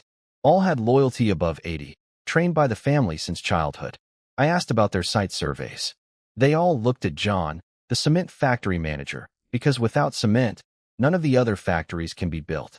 Wooden structures can't support heavy equipment, withstand the vibration of magic power engines, or create the sealed environments that elemental pools require. John told me they'd searched the entire territory by airship, plains, hills, ironwood forest, grasslands, and found no limestone or clay deposits. Without those, no cement. Without cement, no factories. I gave them an icy look and asked why they hadn't reported this sooner. They dropped to their knees. Truthfully, I'd already noticed the missing minerals during my own aerial survey, but got busy with other things. But a leader never admits that. The blame always falls on subordinates. I appreciated that they didn't make excuses, so I let them off with a warning. I briefly wondered about using river clay as a substitute, but John explained that magic elemental pools can't create materials that aren't there. Cement needs limestone, clay, and iron in specific ratios. No shortcuts.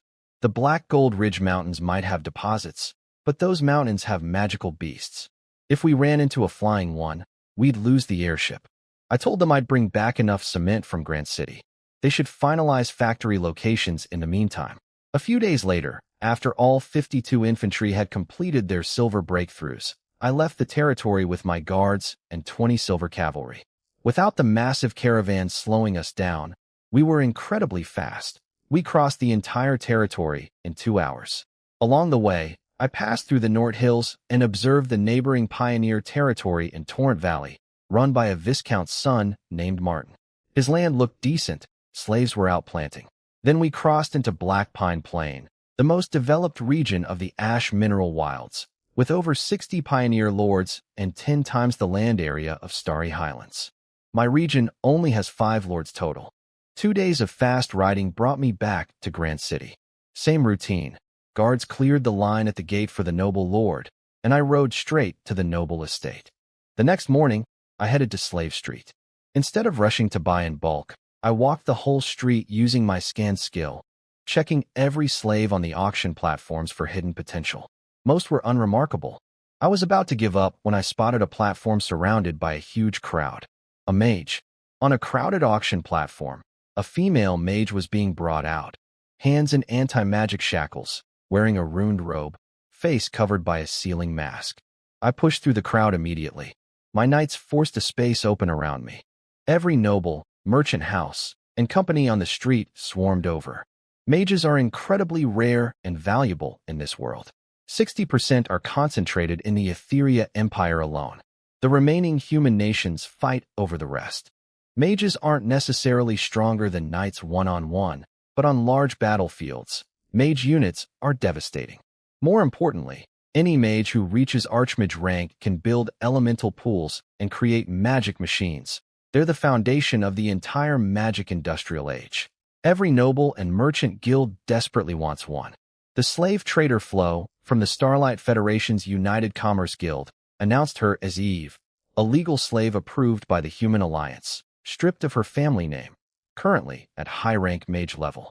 Starting bid, 50,000 gold. He bought her for 30,000 through connections and shipped her to this mage-starved frontier to make a killing. The crowd went quiet at that price. A regular farm slave costs 5 gold. Even a slave child with mage potential goes for 5,000. 50,000 for a single high-rank mage was steep. Flo got nervous and threw in a bonus. Her beauty rivals an elf's, guaranteed or your money back. That got people bidding. The price climbed through competing nobles and merchants until it stalled around 57,000. I'd already scanned her with my panel. Eve, 18 years old. 0 affinity toward me. Her actual level, peak high-rank mage, fallen from Archmage due to injury. Potential, rank 8, legendary. Legendary potential. I didn't hesitate. 60,000. The crowd turned to look. Some recognized me and backed off. Others kept pushing. A Viscount's family member bid 61. A big merchant guild went to 62. I jumped to 70,000 and rested my hand on my sword hilt, tapping it meaningfully. They hesitated, then gave up. She's just a pretty high-rank mage to them. They have no idea about her real potential. I went behind the platform and told Flo I was buying her right now. No waiting the remaining auction days. He tried to argue about the 3-day display period, hoping a bigger buyer might show up. I reminded him that Grand City is a dangerous border town, and bad things can happen to merchants carrying valuable goods. Then I sweetened it. My territory needs thousands more slaves, and I'd buy from him. Stick and carrot. He caved.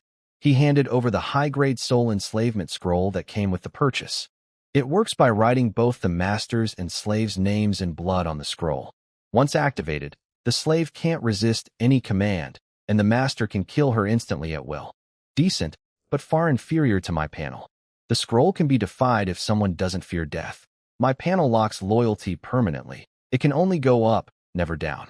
I sent Flo out to prepare a batch of slaves with extraordinary potential for me to review. Then I cleared the room, sent everyone out, and closed the door. Just me and Eve. I stepped in front of her and lifted the anti-magic mask off her face. When I lifted the mask, I froze. Even after a lifetime of filtered photos and AI-generated images, her face stopped me cold. Every feature was perfect. Deep blue eyes like gemstones, pale skin, an expression of heartbreaking sadness. She was beyond beautiful. I gave her 2 choices. 1. Soul enslavement scroll. She becomes my property with no will of her own. 2. Swear a genuine soul oath of loyalty. Keep her freedom. Serve me willingly. And when I'm strong enough, I'll avenge whoever destroyed her life. I warned her I can tell if she's sincere. She stared at me for a long time, then asked if I could really take on her enemy, the Speaker of the Starlight Federation, equivalent to a duke. I told her with complete confidence that one day even the Grand Speaker wouldn't be my match. Maybe my face made it convincing. She knelt and swore her oath. Her loyalty instantly registered at 82 on my panel. I accepted, helped her up, and removed her shackles. The moment the anti-magic restraints came off, powerful elemental energy surged toward her. Then she stumbled. Her injuries were still serious. I caught her. She said she could maintain peak high-rank mage level for now, but recovering her archmage strength would take time. I comforted her thoroughly. By the time we came out, her loyalty had reached 90. Flo the trader noticed my satisfied expression and made a crude comment. I shut him down quickly. I didn't want Eve embarrassed. She told me not to worry, that Flo had treated her decently. Smart and gracious even in a terrible situation. Flo took us underground to his storage facility, a massive network of rooms filled with slaves who all had extraordinary potential. I scanned every single one. Disappointing overall, not a single rank 6 potential. Mostly rank 3 and 4, a handful of rank 5. The good ones get filtered out by nobles before they ever reach the slave market. I picked out 40-something rank 5 potentials, 110 rank 4 potentials, all young, healthy, and at peak apprentice level with breathing techniques. Flo surprised me by offering them free as a gift to secure a long-term business relationship. He wanted to be my exclusive supplier. I agreed on the condition that he only sends slaves with at least medium potential and delivers them directly to Black Gold Ridge. What other nobles consider slim chance of reaching silver or gold becomes a guaranteed promotion in my hands, thanks to the panel. After paying 70,000 for Eve, I swept through the rest of Slave Street buying everyone with rank 4 potential or above. 440 medium potential slaves at 50 gold each. 160 high potential slaves at 100 gold each. Including Flo's gift, my total haul was 550 rank 4 and 200 rank 5 potential slaves, all at peak apprentice level. Once I give them advanced breathing techniques, they'll break through to bronze quickly. Then I can finally split my forces to guard the mines. After the specialty purchases, I went back to Doug's shop and ordered 5,000 mining slaves, 3,000 farm slaves, and 2,000 factory slaves. 85,000 gold coins gone in one transaction. My spending spree made me famous across Grand City's merchant circles overnight. Unfortunately, that attention also reached people who had plans for me. After spending 193,000 gold on slaves, I headed to the Storm Commerce Guild for materials. Leon greeted me like I was made of gold coins. I needed building materials for 5 small factories and 1 medium military factory. Leon calculated the totals: 1,480 tons of cement, 295 tons of steel reinforcement, 800,000 bricks, and 1 magic construction machine. The raw materials themselves were dirt cheap. That's the magic of this world's industrial economy. Basic construction materials here are sometimes cheaper than modern factories back in my old world. Leon tried to charge 300 gold for materials and 1,000 for shipping. I countered at 100 for everything. He folded instantly once I mentioned I'd also be buying machines. I ordered 20 more plow machines, 20 more harvesters, 1,000 magic crystal lamps at 1 gold each, and 10,000 tons of spiral steel ingots at 1 gold per ton. My military factory can technically produce steel, but without iron mines or enough workers, I have to buy finished product. Spiral steel is the good stuff, what my soldiers' armor and weapons are made from. Humans ban selling anything at this quality level to non-allied races. Leon totaled it at 31,000 plus 5,000 shipping. I knocked it down to 35,000 flat, and he threw in the factory building materials for free. Deal done. Though I had a nagging feeling I'd still overpaid. I really need to hire someone who specializes in commerce. Back at the estate, I spent quality time with Eve. Her loyalty jumped to 95. I didn't ask about her past, and she didn't volunteer it. We both understand that revenge talk is meaningless until I have the power to back it up. I lay there calculating my finances. Total spending on this Grand City trip, 228,500 gold. Combined with the previous trips, 35,000. I've spent 248,500 total. Starting from the family's million gold, my pocket money, and Lamb's donation, I have about 780,000 left, 500,000 in the bank, 270,000 in my space ring, and 10,000 with James. Sounds like a lot, but building a city, paying military salaries, craftsman wages, and servant costs will burn through it fast. My old life poverty instincts kicked in hard. Meanwhile, Barren and Philip were meeting again at the administrator's mansion. Philip had figured out that Locke was probably dead, and the hyena men had failed too. He laid out two options: either pay a mid-sized hyena man tribe to attack me, or negotiate peace. Barren rejected both. Negotiating would cost too much. I wouldn't let them off easy. Hiring hyena men would give the beasts leverage over them forever, and my family wouldn't sit idle if they found out. Barren's answer was chilling: kill me directly. I was woken up by knocking. Mon reported that Barren himself had come to see me. That was unexpected. In the guest room, Barren looked worn out. I greeted him with a jab about Locke missing him. He didn't flinch. Instead, he went straight to business. He was selling out Philip, the city administrator from the Spencer Count family. He told me Philip was the real mastermind behind everything. The illegal mining, the ambush, all of it. And now Philip was planning to hire a mid-sized hyena man tribe to invade my territory. A mid-sized tribe has warriors equivalent to authority-rank humans. I can't fight that yet. Barren was clearly saving his own skin by sacrificing Philip. He'd been the one who originally convinced Philip to steal from the mine. But now he was rewriting history to make himself look like an unwilling accomplice. I didn't believe a single word of his act, but the threat of a mid-sized tribe was real enough that I couldn't ignore him. I cut through his drama and asked what he actually wanted. His offer was practical. He controls which territories get recommended to future pioneer lords. He could steer them away from my borders, giving me room to expand without neighbors boxing me in. Without expansion space, I'd be stuck as a Barren forever. I can't exactly attack fellow human nobles. He'd also provide detailed intelligence on all unclaimed territories in the ash mineral wilds. In exchange, he wanted gold and protection. I told him he'd sell anything. He laughed and said we were alike. We shook on it like old friends. I asked him to hand over Locke's wife and son living in Grand City. He smiled and gave Mon their address. That night, Mon went to their apartment with a black mask and his enchanted sword. He broke in silently and killed them both. I ordered him to leave the bodies intact, no cruelty. They were innocent, but being Locke's family made them a liability. The Song of Life and Death secret couldn't risk leaking. This is a ruthless world, and I need to act accordingly. As for Philip, I told Barren not to worry about him. I'd write to my father. The Spencer Count would give the Augustus family a proper answer once father applied pressure. Philip is just a Count's administrator. He has nothing to fight back with against an eternal Count family. Barren promised to discourage future pioneer lords from settling near me, steering them toward Black Ridge Mountains instead. We parted on good terms. I've also decided to stop pretending I can do everything alone. My family is powerful, my father still runs things before my brother takes over, and the relationships are good. Having a cheat system means I should use every available resource to grow fast, including family connections. Being stubborn about independence when I have a legendary rank grandfather and a domain peak father would just be stupid. After breakfast, I took Eve and my guards to the Grand City Mage Tower.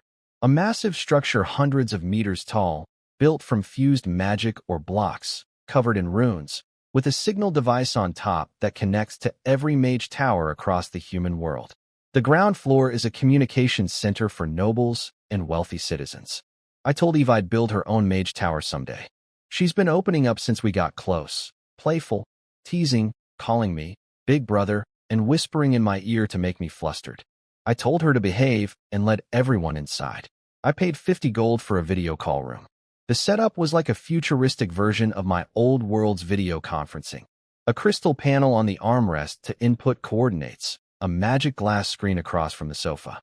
Video costs 50 gold per session, voice only costs 10. No time limit once connected since the Mage Tower provides unlimited energy. I dialed the family tower's coordinates. A communications officer named Jerry appeared on screen, confirmed my father was available, and transferred me to the castle study. Father appeared, looking as imposing as ever. He asked about my progress. I didn't know he already had hidden guards watching me and reporting everything, so I proudly told him about the camp, the farmland, the crystal and salt mines, and the military buildup. He said he was proud of me. Then I dropped the real reason for the call. I told him Philip, the Spencer family's administrator, was planning to hire a mid-sized hyena man tribe to attack my territory over the crystal mine. Father shook his head and said I was being immature. He told me the smart move would have been to rally the other pioneer nobles and approach the Spencer family directly. Philip was damaging both grand cities and the Spencer family's reputation for personal profit. The city and the family aren't his to abuse. Nobles negotiate, trade, and find balance points. No permanent enemies, no permanent friends. I nodded seriously and said I understood. He said he'd handle Philip personally this time. Then he transferred the call to Mother. But I had my own plan that I didn't share with Father. I wasn't interested in uniting the pioneer nobles. I wanted Grand Mining Company for myself. Once Father pressures the Spencer count and Philip's schemes get exposed, the Spencer family won't protect him. When Philip falls, I'll swoop in and take over his mining company.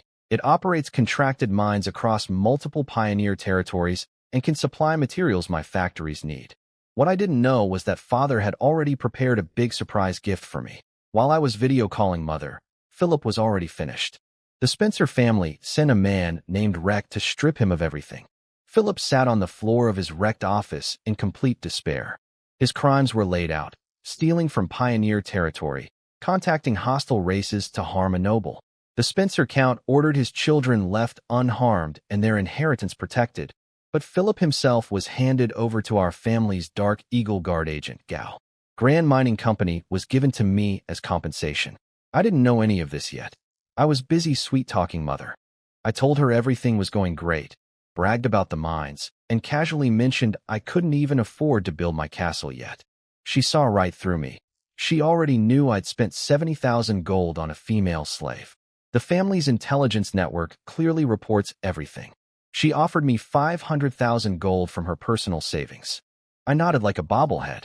Then she got serious.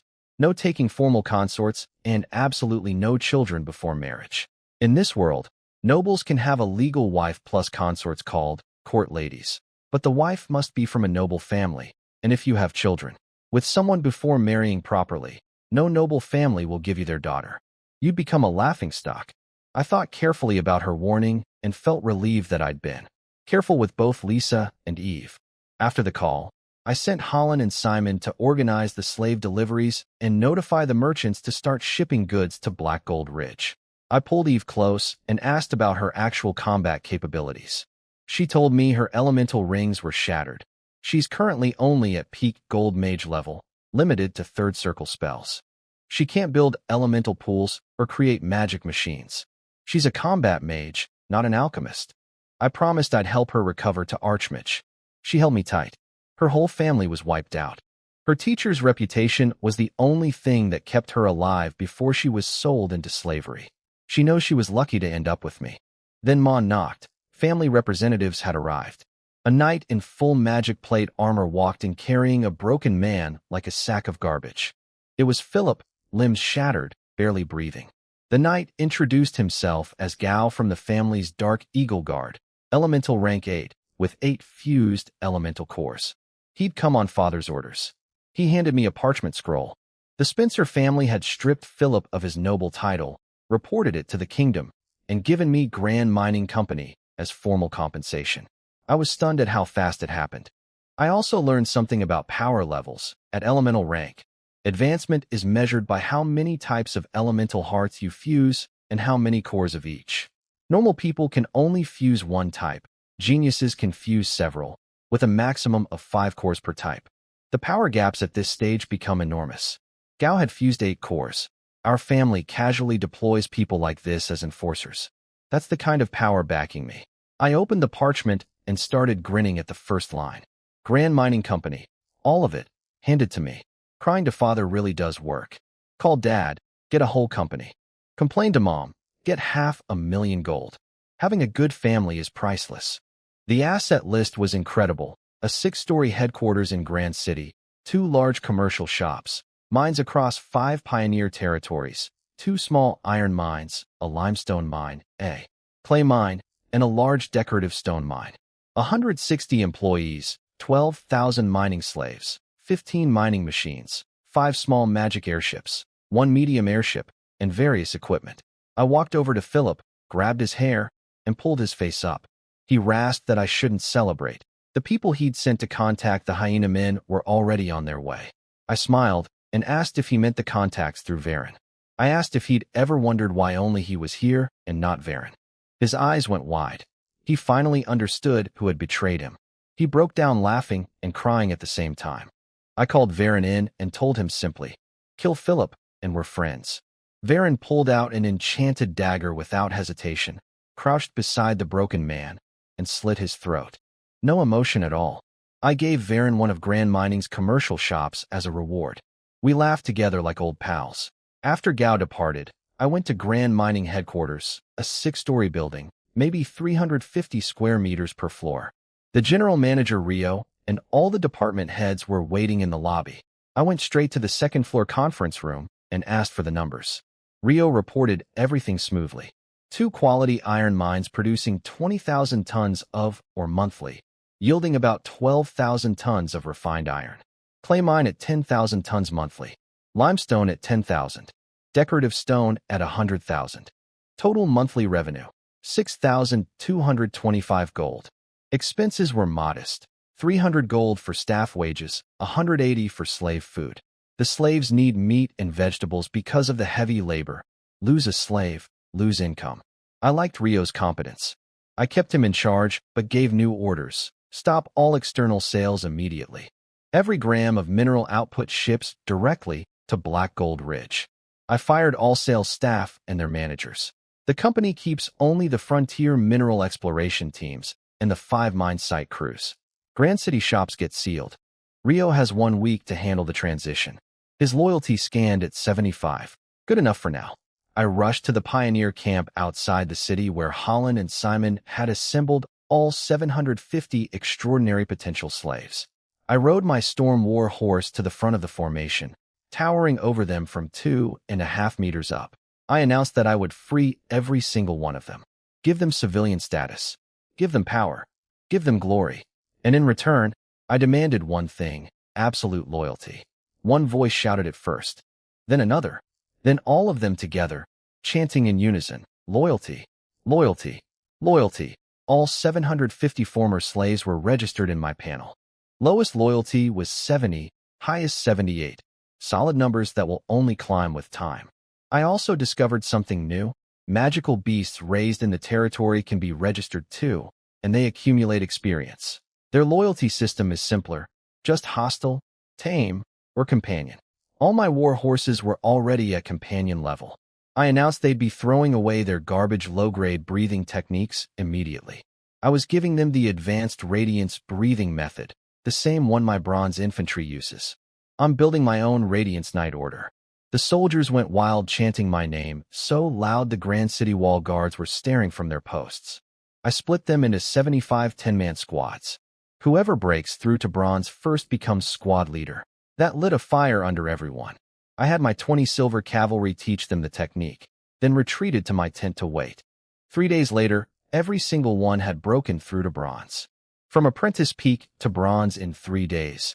That's what happens when talented people switch from low-grade to advanced breathing techniques. They've been held back by bad methods their whole lives. I ordered assembly. The formation was a bit rough, but impressive for just days of training. I told them to eat, gear up, and prepare to move. The gear cost me 41,000 gold. Now I understand why armies are the most expensive thing in any world. Full spiral steel plate armor, 30 gold per set. Steel spear, 10 gold. Longsword, 5 gold. 10 throwing javelins per soldier at 1 gold each. 750 sets total. But it's worth every coin. Spiral steel is the reason humans dominate other races militarily. Below silver rank, you literally cannot penetrate this armor. If both sides are silver, the one wearing spiral steel wins. Add enchantments, and even gold rank fighters can't cut through it. That's why we slaughtered the hyena men without a single casualty. Their crude iron weapons bounced off our steel, while our spears went through their armor like paper. During these 3 days, I also used my panel to upgrade myself to gold mid-rank. After Philip's betrayal taught me that enemies won't wait politely, I spent 8,000 experience for the instant adaptation option instead of the slow method. It felt like I'd actually trained for years, complete mastery of gold mid-level power in moments.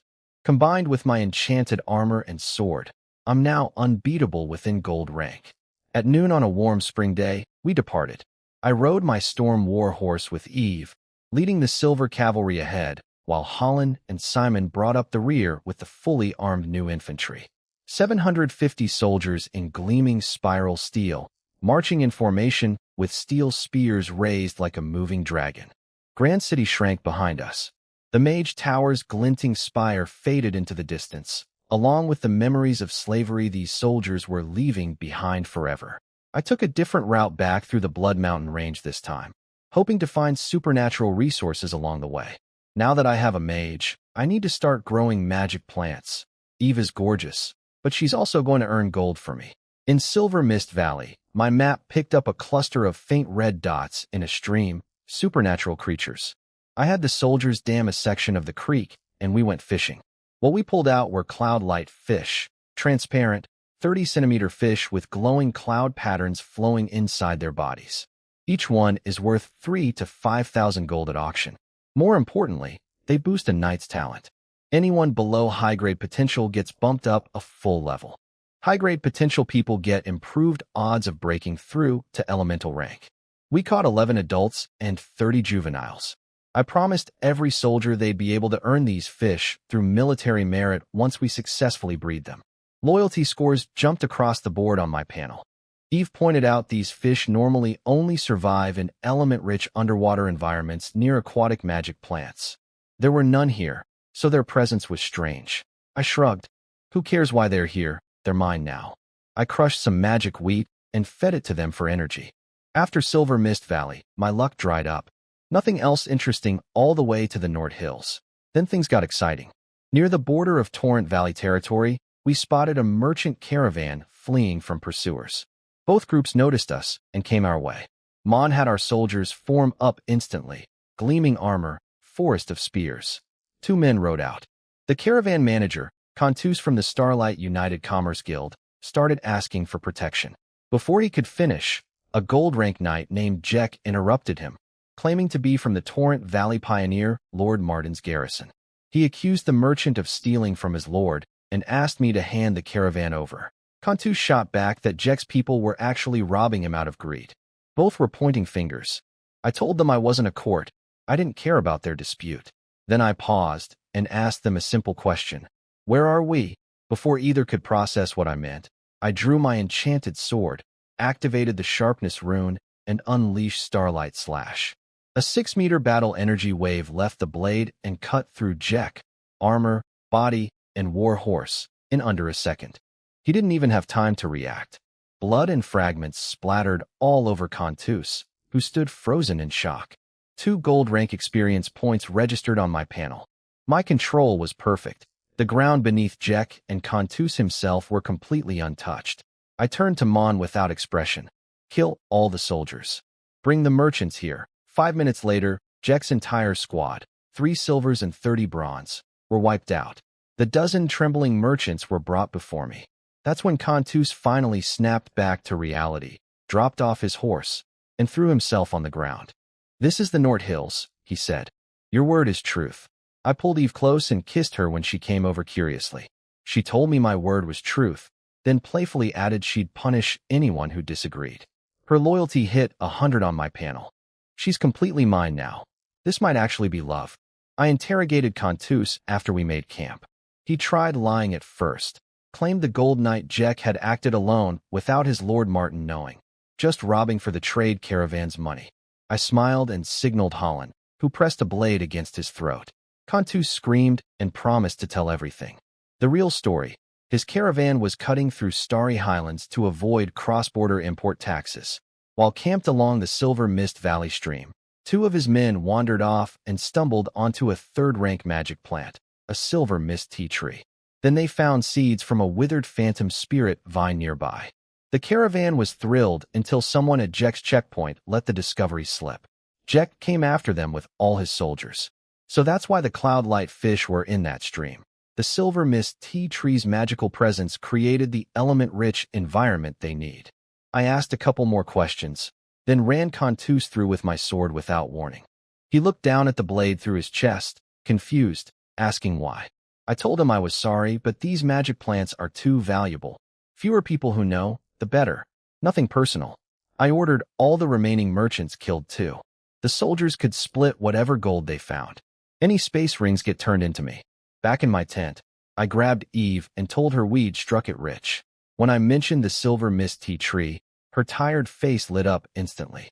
Silver Mist Tea heals spiritual sea injuries, boosts mental power on first use, and increases a mage's comprehension. Exactly what she needs to recover from her shattered elemental rings. I promised her unlimited supply. The tree itself is incredible, 5 meters tall, branches covered in silver light. When it matures, the leaves resonate with water elements, and the whole tree gets wrapped in silver mist. Third-rank tea sells for 10 gold per gram, and a mature tree only produces 10 pounds per year. Best of all, production-type magic plants in this world never die of old age. They keep growing, potentially advancing in rank, producing more over time. Every noble family's most treasured assets are ancient magic plants accumulated over generations. I sealed the tree back in its magic preservation box to plant in my future castle. Then I took out an extra space ring from Contus's belongings, slipped it onto Eve's slender finger, and told her to keep it. I gave Eve the space ring after clearing it out. She was touched. I know she's giving me everything in exchange for a chance at revenge, even if the odds seem impossible. But with my cheat system, I just need time. I won't back down from her enemies. The reason I could afford to give away a space ring is that Contus's belongings included something far better, an enormous space bracelet the size of 2 football fields. It was meant for transporting trade goods. That bracelet is also why I killed everyone so quickly and planned to deny the whole thing forever. Every person involved has loyalty above 80 on my panel. No leaks possible. Even better, the bracelet contained 150,000 gold coins in trade funds. I couldn't believe the Starlight Federation was arrogant enough to send such valuable cargo without proper guard escort. What I didn't know was that they actually did have a powerful hidden escort, but my father's Dark Eagle Guard agents, who'd been secretly following me, caught and killed that escort before I even noticed. I just thought I got lucky. Now for the real prize. Eve and I examined the Phantom Spirit Vine seed together. It looked like nothing, a small black lump the size of a pinky tip. But my map showed it glowing brightly, confirming it's genuine. The Phantom Spirit Vine is a legendary rank magic plant artifact. Incredibly rare, with no predictable growth pattern. It drifts invisibly through sky, land, and ocean in phantom form. Nothing physical or magical can touch it unless it reveals itself or goes through its 1,000-year death and rebirth cycle. Only legendary rank power can forcibly capture one. This seed came from such a rebirth, and it hasn't been claimed by anyone yet. Eve suggested I try bonding with it. I cut my finger and dripped blood onto the seed. It vibrated, absorbed my blood, turned white-red like my star Radiance bloodline, and gradually became translucent. After 10 minutes, a faint mental signal appeared in my mind. Hungry. Hungry. Hungry. Eve jumped up and down with excitement. If this thing grows to maturity, it becomes a legendary-level combat asset. Her revenge would finally be realistic. I crushed a handful of magic crystal stones for it. The seed devoured the energy in 10 seconds flat. No visible change, just continued floating around me in phantom form, demanding more food. I fed it 1,000 more crystal stones. It inhaled those without slowing down at all. I nearly lost my mind. This thing eats gold faster than I can earn it. Eve reassured me that this is only the initial stage. Once I build elemental pools in my territory, the vine can feed on the endless energy streaming from the elemental plane. I screamed the order to pack up and march home immediately. We need those factories and elemental pools built yesterday. My money is evaporating. What I still didn't know, behind the scenes, my father's 2 Dark Eagle Guard agents, Gao and Leighton, had buried not only the Starlight Federation's hidden escort, but also an entire 50-man Silver Combat Squad from Martin's territory that came looking for Jack. They covered all evidence with magic grass growth tools, erased every trace of the battle, and split up. One to follow me, one to report to father. These two have been cleaning up my messes without me ever realizing it. We made it back to the territory that same night. The fields stretched across the plains, 32,000 acres of freshly plowed land, with slaves working hard everywhere, genuinely motivated by the workpoint system. They knelt as my column passed, thanking me for my policies. It felt good. At camp, everyone was waiting: Oliver, James, Lisa, and all the managers. Lisa froze when she saw Eve in my arms, unsure how to react. I pulled her in too, kissed her cheek, and that settled it for now. Next morning, I held a full council meeting. James reported spring plowing was complete, all 32,000 acres ready for planting today. The slaves and machinery from Black Forest Company and the Storm Commerce Guild had arrived by large airship yesterday. I also told James to watch for the continuous stream of extraordinary potential slaves I'd arranged with Flo. Oliver reported that 31 more infantry had broken through to silver on their own, bringing the silver count to 83. The family troops were high quality, constantly improving. I checked my full panel. Eve's loyalty is at 100, Archmage potential with legendary rank 8 ceiling. Lisa hit 102, now an apprentice knight with rank 5 potential. James at 95, Mon 95, Oliver 95, Holland 96. The core team is rock solid. I stood and issued formal restructuring orders. Everyone snapped to their feet. The original family infantry becomes the Steel Legion, elite, fully combat-focused, no guard duty, training only. Goal: all silver as fast as possible. The cavalry becomes the Radiance Knight Order, standard equipment of spiral steel armor, enchanted swords, and storm war horses. The 750 new soldiers form the Sentinel Legion for garrison duty across the territory. I created a military affairs bureau with myself as director. Oliver becomes deputy director and Radiance commander. Mon transfers out of my personal guard to lead the Steel Legion. Duran moves from infantry to command the Sentinels. Hans keeps his artillery post. My personal guard gets renamed the Imperial Guard Legion, led by Simon and Holland as co-commanders, to be expanded over time. Then I addressed the factory managers. Paul and his 6 people confirmed they're ready to build. I created an industrial bureau with Paul as director, gave him the newly arrived slaves, and ordered construction to begin immediately. After everyone left, I called in Lamb. The poor guy had been terrified during my absence, afraid I'd forgotten about him, or worse, decided to kill him. His loyalty sat at 75, now silver initial rank with rank 5 potential. Usable. I asked how he used to work as an adventurer.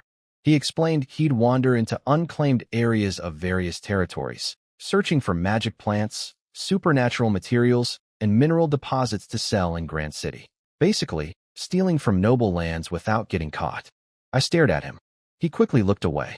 I gave Lamb his assignment.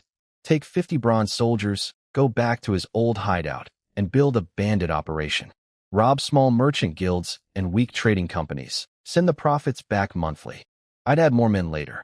He grinned and said he might not be good at much, but robbery was his specialty. I gave him an advanced breathing technique and training potions, then warned him, if anyone ever traces his operations back to me, the consequences would be fatal. He swore he'd die before revealing my name.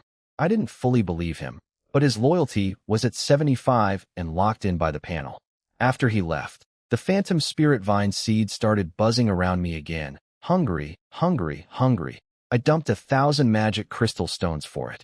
1,000 stones per day just to keep it quiet. I named it Fan, because I couldn't think of anything better. It's bleeding me dry, but if it ever matures into legendary rank power, it'll be worth every coin. I spent the next 2 days comforting Lisa, who was scared about Eve's arrival. I told her she'd always be my personal maid, and I'd never let anyone push her away. She stopped crying. Then Simon reported visitors from the family. In the council hall, I met Gao and a new face, Leighton, both elemental rank Dark Eagle Guard members. They told me something that made my blood run cold. Father had assigned them to shadow me secretly since the day I left home. That's how Mother knew about the 70,000 gold slave purchase. They'd been watching everything. Then Gao explained what really happened with the merchant caravan I'd robbed. The Starlight Federation had an elemental rank warrior escorting that caravan. He'd only been absent because he spotted a rare, treasure-hunting magical beast and chased after it. The merchant Contus wasn't just begging for his life. He was stalling, waiting for backup. If Gao and Leighton hadn't intercepted the escort, I'd have been captured and ransomed back to father. It got worse. Martin's territory had sent a standard combat squad, 50 peak silver soldiers plus a peak gold knight, that arrived at the battle site shortly after. Gao and Leighton killed them all and buried the evidence too. The final blow: kingdoms, the Starlight Federation, and the Human Alliance all possess magic that can read the memory of the land, replaying events from up to a month ago. If anyone investigated that area before the traces faded, they'd see everything I did. Gao and Leighton had meticulously cleaned every site, planting magic grass seeds to cover all signs. With enough time passing, the evidence would disappear completely. Father's message was clear: stop being reckless. Stop letting greed override judgment. What I did was stupid and nearly catastrophic. I'd been riding high on success and lost my head. Sitting there after they left, I went through shock, horror, self-disgust, and finally cold calm. Father was right. I'd almost destroyed everything because I got cocky. The smooth sailing had made me forget that this world has powers far beyond what I can currently handle. I need to be smarter. Much smarter. After everyone left the hall, I let the mask drop. I laughed bitterly at myself. Nearly killed by an explosion because of arrogance. Nearly destroyed by a mid-sized tribe because I underestimated my enemies. Nearly caught by the Starlight Federation because greed overrode my brain. This isn't a game. I only have one life. From now on, think first, act second. No more blind impulses. I spent 8,000 experience to instantly master gold high rank, pushing myself to peak gold. Then I decided to stay put, build the territory properly, and go hunting for experience only after everything is stable. A week later, I rode through the fields with James. Spring planting was complete across all 32,000 acres. The farm slaves had been separated into 40 agricultural estates with 200 workers each estate getting a promoted overseer with double work points. Factory and mining slaves were reassigned to their proper roles. James calculated our wheat yield, about 1,100 pounds per acre, totaling nearly 16,000 tons per harvest. After the spring wheat comes in mid-August, we plant winter wheat and harvest again in March, roughly 32,000 tons per year. The seeds in this world produce insane yields. No wonder they feed such enormous populations. Grain is so cheap anyone can afford it. I reminded James that food self-sufficiency is the top priority, and magic wheat will be a major income source. I told him to use our small airships for supply runs to Grand City and delegate more through slave overseers instead of doing everything himself. He needs to manage the whole territory's assets, not just the farms. I added new population policies. Beyond the 2 children needed for freedom, every additional child raised to adulthood earns 1 gold coin. Buying breathing techniques gets discounts. 20% off for 1 extra child, 50% for 2, and completely free for 3 extra. This world's freed slaves all rush to learn breathing techniques to become apprentice-level practitioners. It lets them live healthy to 90 or even 100 without aging until 70. My policies squeeze maximum value whether slaves choose the work point path or the childbearing path. And after noticing the work point system had actually reduced marriage enthusiasm, these childbearing bonuses would push it back up. I need both productivity and population growth. I visited the industrial zone next. 21,800 mining and factory slaves were working under 1,000 bronze soldiers' supervision. The small factory buildings were already taking shape. The medium military factory had broken ground. The magic construction machine handled mixing, cutting, vibrating, spraying, and vacuum extraction, all in one unit powered by crystal stones. The speed of supernatural construction was staggering. I didn't go closer since my presence would halt work for formalities. Back at camp, I looked at my wooden cabin and sighed. I must be the most frugal lord on the continent. Still no castle.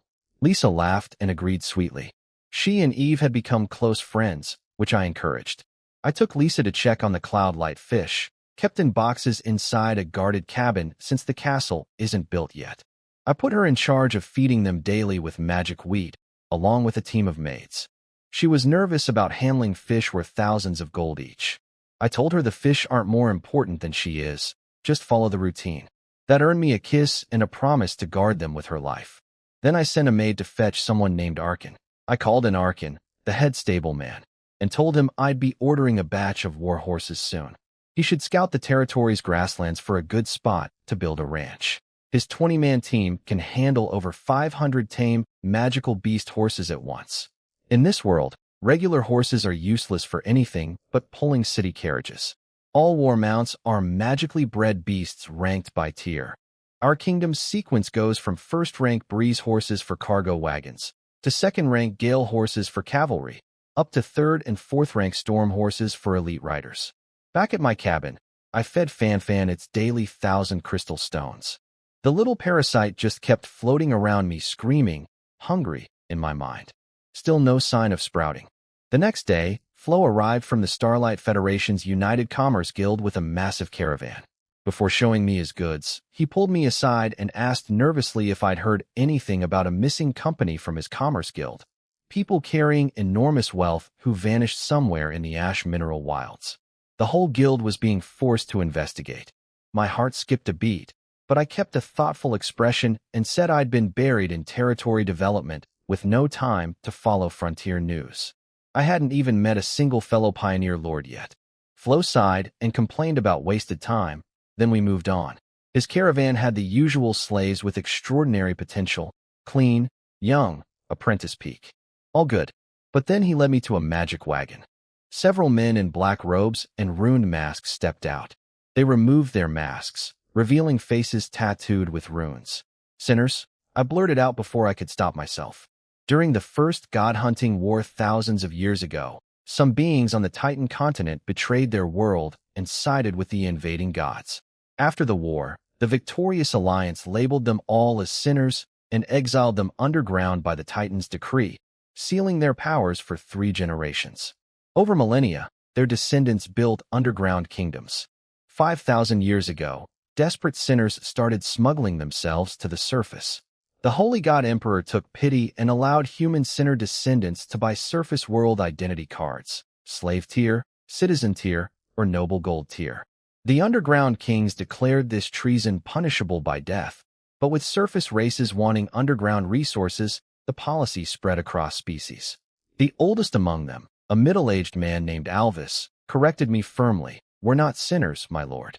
Once we purchased our identities, we ceased being sinners." I darkened my expression and asked who gave him the courage to correct me. He replied calmly, "Because you haven't bought me yet, my lord." I burst out laughing. I liked him immediately. Then I scanned all 5. Alvis, peak gold knight, rank 8 potential. Mikhail, Ted, Zach, and Quintus, all mid-gold knights, all rank 7 potential. Their affinity scores hovered around 50, neutral but not hostile. Flo smiled and explained these aren't ordinary slaves. They have the right to refuse a buyer.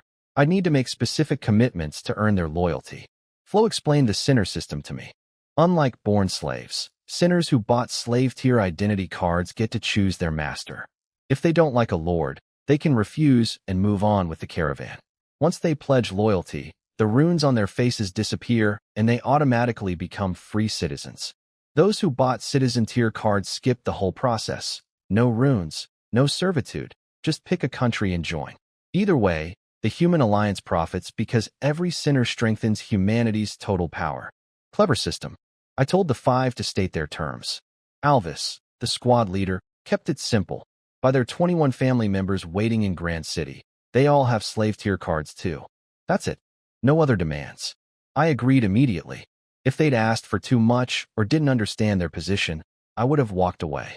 But Alvis was smart enough to see that a newly founded territory with a gold-rank squad would treat them well without needing guarantees. He introduced his team, Ted the Bald One, Mikhail, Zach, and Quintus. I activated the Soul Oath Scroll.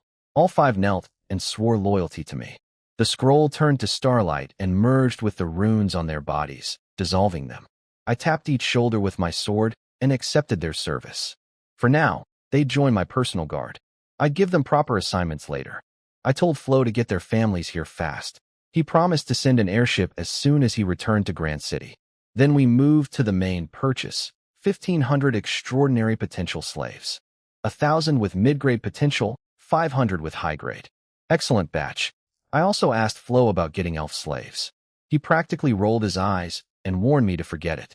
Elves are ironclad allies of humanity. Enslave one, and they show up to kill you, and the human alliance won't lift a finger to help. The elven civilization's military power equals 2 human empires plus 3 kingdoms combined. I quietly dropped that idea and changed my secret goal from elf slave to date an elf and register her in my panel. The end result would be the same. I told Flo to send me exotic beauties from other races when available. He laughed and agreed. Then came the bill. Mid-potential slaves at 50 gold each, high potential at 100,000 total. Alvis cost 10,000, the other 4, 8,000 each. They're 21 family members, 15 bronze at 100 gold each, 5 silver at 200, 1 gold initial at 5,000. Grand total from Flo, 149,500, discounted to 140,000. I asked how much the Human Alliance charges sinners for their identity cards. 5,000 gold worth of supernatural materials for a gold rank knight with family. They sell them cheap, then turn around and let merchants resell at 10 times the price to nobles. The Alliance profits on both ends. I couldn't help myself. I said exactly one word that perfectly expressed my feelings. Flo mentioned there were about 50 more gold rank sinners available across the Ash Mineral Wilds region. That's a significant pool of talent. I sent him to settle the bill with James. After getting the 150,000 gold windfall from the merchant caravan, I'd given James 700,000 to manage all territory expenses. The money was flowing out fast, but the investments were building something real. I had all 1,500 new slaves assembled on the expanded parade ground. Oliver's cavalry watched over them. I climbed the platform and gave my standard speech. Your miserable lives are over. I'm giving you freedom and glory. Now give me absolute loyalty. Their chanting hit 80+ loyalty across the board instantly on my panel. I assigned them all to the Sentinel Legion under Duran and told them I wanted every one of them at bronze within 3 days. Whoever breaks through to silver first gets a special reward. On April 25th, the industrial district was finished. Beautiful spring day, flags flapping in the wind. I rewarded every bronze soldier who helped build it with 50 silver coins and gave all participating slaves 10 work points. I toured the complex with Eve, Lisa, my 7-man guard squad, James, and the entire Industrial Bureau team. The district has 6 factories, 6 warehouses, slave dormitories, and an administrative building. I'd had to send additional airship runs to Grand City for extra materials during construction. I went straight to the military factory. It looked surprisingly similar to factories from my old world. Material smelting section, stamping and forging section, assembly and polishing section. The smelting area can process raw materials including steel. Dozens of stamping machines with precision molds shape armor plates, which then go to assembly, where 50 magic military blacksmiths finish them. Then came the moment I'd been waiting for, the elemental pool. Paul led me underground. Only 2 people allowed inside, and we had to wear special isolation gear that made breathing difficult. We passed through 3 sealed cement doors, then a lapis lazuli door covered in runes. The entire underground chamber was cast from magic lapis lazuli, wrapped in 3 more cement seal layers. Magic crystal lamps hung on the walls, powered permanently by the pool itself, true perpetual motion. In the center sat a 3-meter square pool filled with liquefied elemental energy. At the bottom, a vortex formed by 9 elements swirled around an impossibly black singularity, the connection point to the elemental plane. Elements leak through and get compressed into liquid by the vortex. Runes covering the pool surface connect to invisible mithril wire channels throughout the chamber, transmitting energy upward to the factory's power systems. I almost touched the pool wall, and Paul nearly had a heart attack. Apparently disturbing the elemental balance causes an explosion. Noted. I gave the order to activate. Paul placed a magic crystal core into a rune depression using special gloves. The pool began breathing, expanding and contracting rhythmically. Element liquid seeped into the rune channels, flowed up through the mithril network into the power system, and the gears started turning. 2,000 factory slaves and all the military blacksmiths sprang into action. I asked about production capacity. Paul said they could produce about 3,000 sets of spiral steel plate armor per month running 2 shifts nonstop. I was stunned. That seemed absurdly high. But he explained that armor consumption is astronomical because the enchanting process destroys massive quantities. Empires, kingdoms, and pioneer territories have bottomless demand for spiral steel.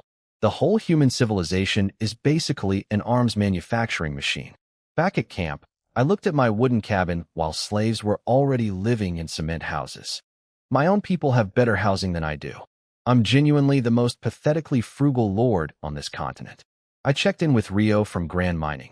All mine sites stable, production unchanged. Good. Then I gave orders to the Industrial Bureau. Military factory runs at full capacity. All incoming iron ore gets forged into spiral steel armor, swords, and spears. I need at least 20 to 100 complete sets within 25 days. The other factories run full speed too, especially cement. I'm building my city and castle immediately. I refuse to live in a wooden cabin any longer while my slaves have cement houses. I asked James how many workers were available for construction. After subtracting farm and factory assignments, I had 5,800 mining slaves originally earmarked for the mines. I told him mining can wait. The territory's finances are fine for now. Those slaves plus 50,000 more I'm ordering from Grand City will start building the first city district and a proper military barracks. I handed James my city planning map. He looked at my rough drawing, circles scattered around with zone names scribbled inside, and his mouth twitched slightly. Then he composed himself and praised my brilliant design that perfectly utilizes the hills, plains, and Golden Luo River. I knew he'd redraw everything properly and put my name on it for the municipal hall. Smart man. Eve peeked at the map, went completely silent, then caught Lisa's signal and forced out a compliment about my masterful design. Everyone else piled on with praise they clearly didn't mean. The guards were the loudest. I cleared my throat and moved on. I set building standards, core office district, important personnel housing, and free citizen residences all capped at 5 stories, 3.5-meter ceilings, and the architects had better make it look good. After the meeting cleared out, I was left alone with Eve and Lisa. Eve tried to run when she saw the look on my face. Lisa helpfully intercepted her. What followed stays in the council hall. Later, I received word that Alvis's family members had arrived by airship. I went to greet them and process their freedom. 21 people knelt. I tapped their shoulders with my sword, and the runes disappeared from their faces. Then Alvis introduced his sister Ona, a gold initial rank knight. When she removed her mask, I had to physically control my expression. She's 30 years old, devastatingly beautiful in a mature way completely different from Lisa's cuteness or Eve's ethereal grace. Her figure arguably surpasses even Eve's. Rank 7 potential. Loyalty already at 80. I immediately decided Alvis was definitely going to be my brother-in-law. I assigned Ona to my personal guard and gave the whole Sinner Squad a day off to spend with their families. As they walked away, I struggled to keep the grin off my face. I went fishing at the Golden Luo River to relax, a hobby I'd picked up from my old life. I sent Holland to fetch the Dark Eagle guards Gao and Leighton, then set up my chair and rod by the water. The sunlight danced on the surface, the breeze was perfect. An hour passed. Not a single bite. My expression went from peaceful to completely blank. I blamed Simon's bait recipe and told him to develop a new one. He looked like he was about to explode from holding back laughter, but agreed with a straight face. After the failed fishing attempt, I got straight to business with Gao and Leighton. I told them to relay a message to Father. I need elemental hearts. I asked for 500. They were shocked. As far as they knew, I was only gold initial rank. So why would I need elemental hearts already? What they don't realize is that I've secretly advanced to gold high rank through my panel. Unless I fight someone, nobody can tell my real level. Leighton almost told me it was impossible, but Gao cut in first, explaining that the family only produces 10 elemental hearts per day. I smiled. I already knew that. The whole point was to ask big while Father still feels generous. Once my brother officially takes over, free handouts from the family will dry up. I told them to just pass along the request and let Father decide. I checked my full military roster. The Steel Legion has 500 soldiers under Mon, with 182 at Silver. The Radiance Knights are 50 strong, all peak Silver with Gale horses, led by Oliver. The Sentinel Legion has 2,200 fresh bronze soldiers under Duran. Artillery has 50 under Hans. Lamb's Bandit Squad has 50 bronze. My personal guard now numbers 8, 6 mid-gold, 1 peak gold, and 1 initial gold. What I really need elemental hearts for is my own breakthrough to elemental rank. Technically, my panel could substitute extra experience points instead of actual hearts, but that would be wasteful when I have a supply source. Plus, if I ever advanced without using elemental hearts and anyone found out, it would be the most terrifying secret imaginable. No living being in this world can reach elemental rank without them, except races that are born supernatural. My panel guarantees a 100% success rate on every heart fusion, while normal people face failure risks. That advantage alone is enormous for me and everyone under my command. The next day, I took the guard squad on a territory patrol. We rode across the farmlands where wheat seedlings were already sprouting green, through the hills James had named Golden Orchid Hills for the golden flowers growing everywhere, across the grasslands near Ironwood Forest where ordinary animals had started migrating in and forming a new ecosystem. No magical beasts yet, unfortunately. We camped by the verdant river that night. Meanwhile, Gal video called Father from Grand City's Mage Tower. Father was suspicious. He asked if Gal was certain I was only gold initial. Gal said it shouldn't be possible for me to have reached peak gold so quickly. Father laughed and said I clearly had secrets he didn't know about. Then he told Gal, give Roland 1,000 elemental hearts. But this is the last free support. After this, everything costs money. Even Gal was stunned by that generosity. What Father told the Dark Eagle Guard was partly to create a record that satisfies the family's elder council, since family resources need to be balanced among everyone. But in truth, Father was already heading to the family vault to personally prepare the shipment. No father abandons his son. The next morning, I organized a fishing competition with all 9 of us along the verdant river. I shamelessly used my map to pick the spot with the most fish. I caught a half-meter silver perch on my first cast while everyone else sat there with deadlines. The guards all praised my incredible fishing skills. I was thrilled. Then I noticed Ona sitting in her chair, chin in hand, staring dreamily at the moonlit water. Even in full armor, she was impossibly attractive. I immediately lost all interest in fishing.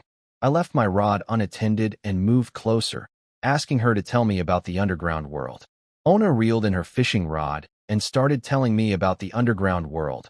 No sunlight, filled with terrifying supernatural creatures, constant warfare between sinner nations with no titans to keep order. Many races down there have already gone extinct. As she talked, my guards quietly moved further and further away. Even Alvis, after a moment's hesitation, drifted off with them. I wasn't really listening anymore. At some point my chair had migrated right next to hers. I was staring at her lips. She noticed and asked if I still wanted to hear more. I said yes, leaning in closer, breathing in her faint perfume. When the wind blew a strand of her golden hair across my nose, I lost all restraint. I pulled her onto my lap, held her chin, and told her she'd belonged to me since the moment she swore loyalty. No one could resist her charm, and I wasn't going to pretend otherwise. She pushed against my chest, protesting that she was my guard. But her loyalty had jumped from 80 to 90 since noon. The panel doesn't lie. I kissed her. After a moment, she started kissing back. I pulled away before things went too far. The guards were still watching from a distance. She told me she'd only go further once the castle is built and she has her own room. Fair enough. I asked why she gave in. She looked into my eyes and said, young, handsome, powerful, and with authority. Who could refuse such a man? The real answer didn't matter. She needed stability after years of wandering, and I could give her that. The guards teased Alvis about becoming the Lord's brother-in-law. The bald duo of Holland and Ted asked him to look after them in the future. He was relieved when I walked over and interrupted the ribbing. The next morning, after a sweet breakfast with Ona and a kiss goodbye through her armor, we rode north along the verdant river toward the Black Gold Ridge mountain range, the largest unexplored part of my territory. The entire mountain range belongs to me according to my registration, stretching from Wolfong Ridge and Wind Rest grasslands down to the Bountiful Forest and Sunset Swamp. At the border with the Bountiful Forest, we stopped to observe. Enormous trees, some 100 meters tall, stretched endlessly. A pristine wilderness. I asked Holland and Simon what lived inside. Simon's face twisted with disgust. Forest goblins. He explained they're revolting creatures that breed with any female they capture, producing bizarre mutant offspring. They lay eggs, dozens per clutch, and the young mature in just 1 month. Survivors reach first rank after a year, second rank after 3. Even second-rank goblins only live 10 years. Most are ordinary or first rank, with very few second rank among them. The moment I heard those numbers, my heart started pounding with excitement. Endless, fast-reproducing, low-level creatures right on my doorstep. This is exactly what my army needs, a nuclear-powered experience farm. I'd been planning to take my troops against Hyena Man tribes for experience, but the mid-sized tribe threat made me delay. Now I don't need to go anywhere. These disgusting little goblins are going to fuel my entire army's advancement. I practically fell in love with them on the spot. I took one last look at the bountiful forest and its endless goblin experience farm, then led the guards toward the Black Gold Ridge Mountains. We checked the sealed crystal mine first, untouched. Good. Then we rode into the mountain range proper.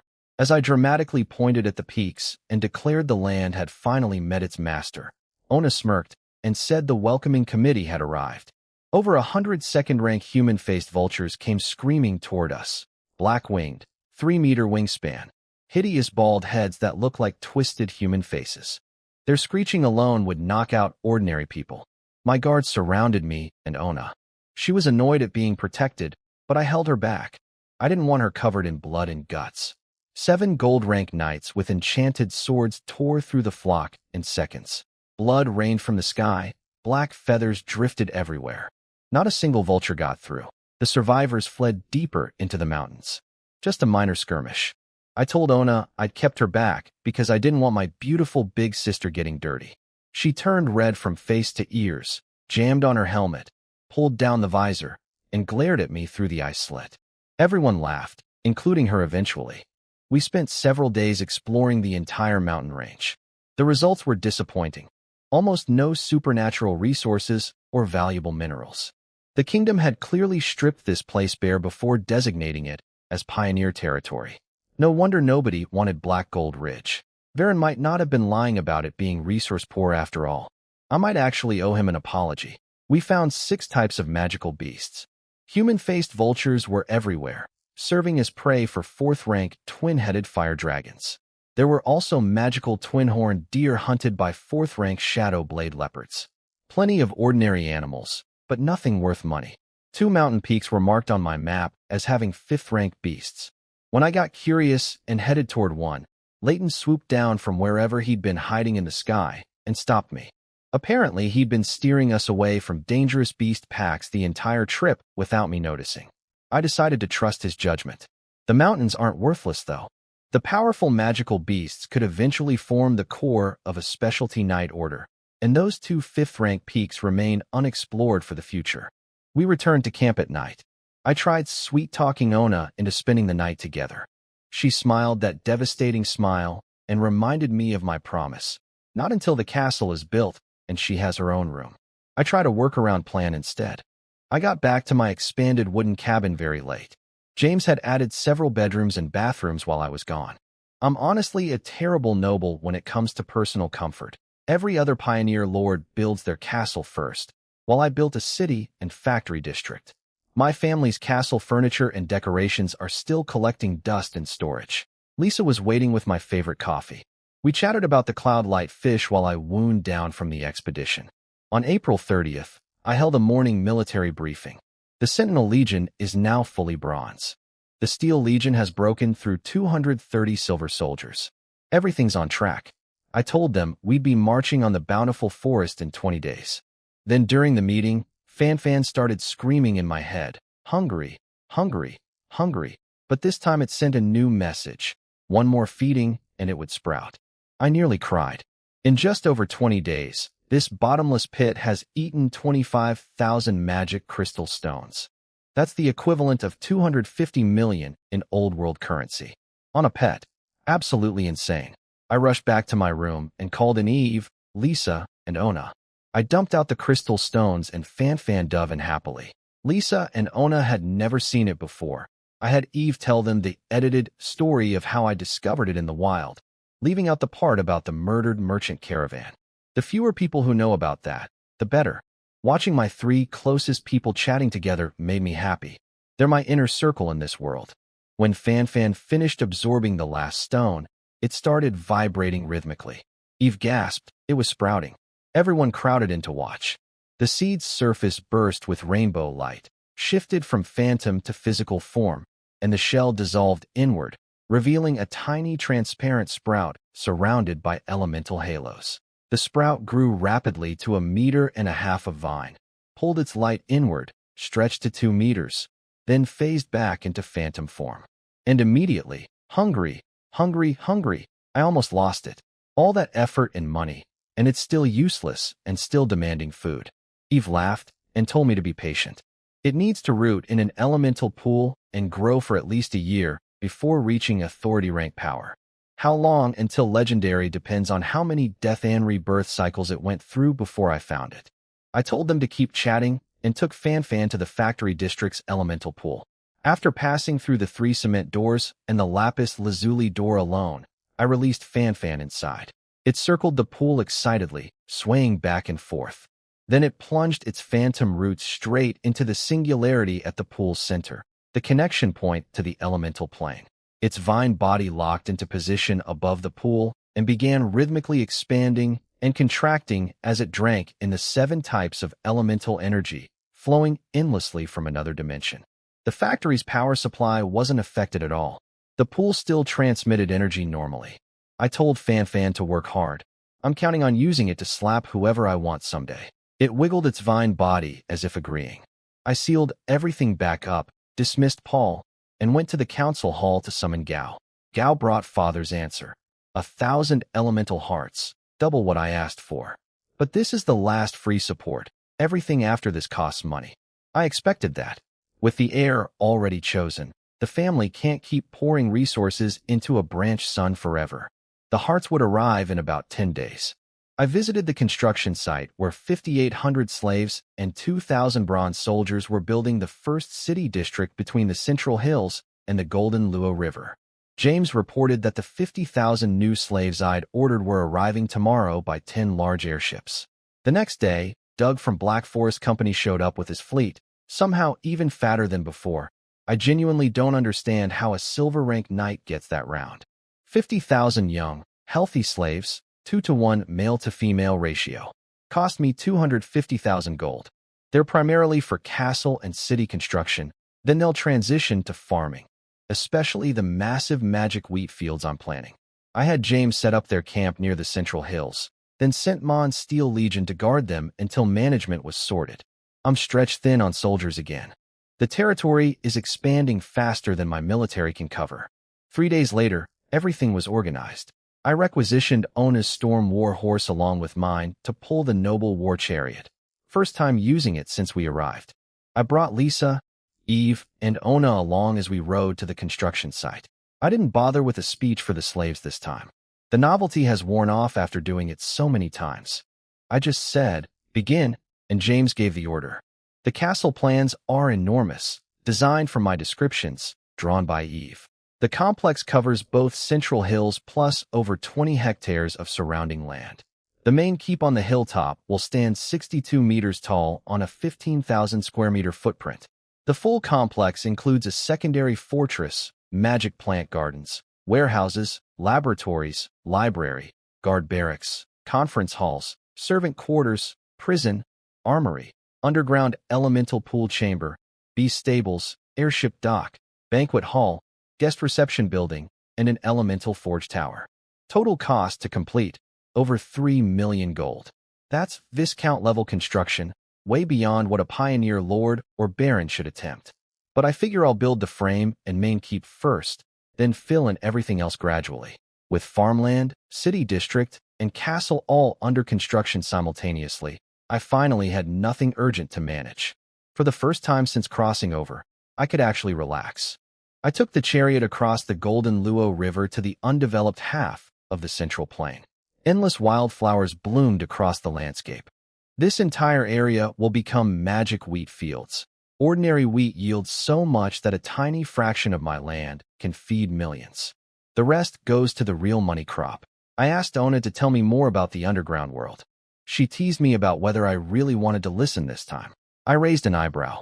After a brief correction, she behaved and started talking properly. Ona told me about the underground world as we rode. 7 kingdoms signed peace treaties, ending the constant wars. But people still flee to the surface because of resources, not freedom like she first claimed. The underground has far fewer mage towers to produce elemental hearts, and all mineable veins are monopolized by a handful of families and kings.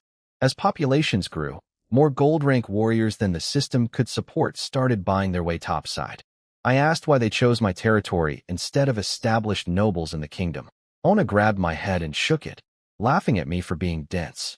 It was obvious. My eternal Count family background made me attractive, but being a brand-new pioneer territory meant gold-rank fighters would get important positions right away. Big established nobles already have plenty of gold knights. I'd been undervaluing what Flo did for me. Out of roughly 50 gold-rank sinners in the entire Ash Mineral Wilds, he'd steered 5 to me, plus Ona. I owed him more business. We camped by a small lake on the plains. For 2 glorious days, I did nothing productive. We fished, grilled, chased each other around, played card games with the guards, swam races with Holland and Ted in the lake, and I tried doing somersaults by the water like a complete fool. No pressure, no scheming, no hunger for power. Just a young man enjoying life. Meanwhile, things were moving that I didn't know about. Father's support package was arriving at Grand City. And in Wolffang Ridge, a hyena man named Hobbikin, Hork's older brother, returned home to discover his father killed by Hork and Hork killed by humans. Grief-stricken, he pledged loyalty to a large tribe's chief in exchange for the right to conquer all of Wolffang Ridge. He wants unification and revenge. On the 3rd day, while lazily crossing the plains, my map suddenly lit up with a new resource marker. I jumped up and had Ona drive toward it. A pride of nearly 33rd-rank Thunder War lions led by a 4th-rank Lion King were hunting across my plains. These are magnificent magical beasts with lightning powers, exactly the kind of elite mounts I'd been dreaming about. I ordered immediate capture. Gao and Leighton flew at the pride like arrows. The Lion King erupted with elemental rank power, and the entire pride launched a combined lightning attack. A massive thunder spear formed from 28 lions' combined electrical energy, guided by the king's strength. Leighton laughed and slapped the spear out of the air with a giant flaming battle energy palm. 3 seconds of contact, and the lightning dissolved. Simultaneously, Gao wrapped every lion in earth element chains. The whole pride was subdued in moments. Leighton drew his greatsword, walked up to the Lion King, and gave it a simple choice. Accept a soul contract, or die. Right now? The king's intelligent eyes flickered with hesitation, but when Gao approached from the other side with his own blade, the decision was made. The king roared once, and the entire pride stopped struggling. Eve, who'd been preparing a spell in the background, dispersed her magic with a frustrated sigh. She muttered that once she recovers her archmage strength, she won't be this useless. I hugged her and told her to be patient. The Silver Mist tea is helping, but the gap between high rank and archmage is enormous. I signed the soul contract with the Lion King. The scroll dissolved into purple light connecting us, and my panel absorbed the bond immediately. The king appeared in my army roster. Thunder War Lion King, 4th rank, rank 8 potential, loyalty 93. The entire pride registered at companion level. I named the king Purple Lightning, climbed onto his 3-meter-tall, 5-meter-long back, and shouted for everyone to head home. I didn't dare activate his flight mode. Getting zapped by friendly lightning would be embarrassing, but riding him across the grassland with the whole pride sprinting alongside was the greatest feeling I've had in this world. Riding Purple Lightning back to camp caused a massive commotion. An elemental rank Lion King as a mount. Everyone went wild.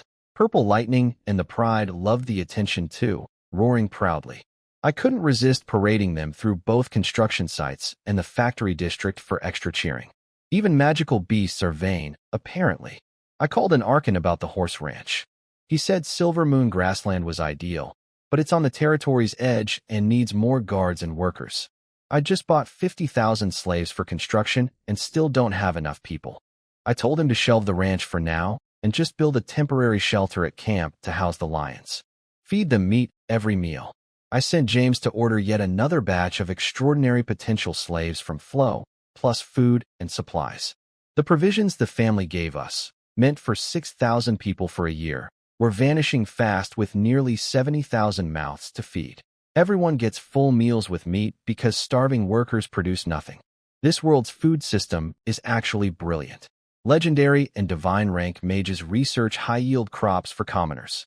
Abundant food plus magic industry plus the childbearing freedom policy creates an endless cycle of population growth, which produces more extraordinary warriors, which strengthens humanity overall. These nobles aren't the short-sighted idiots from fantasy novels back home. I realize my to-do list keeps growing instead of shrinking.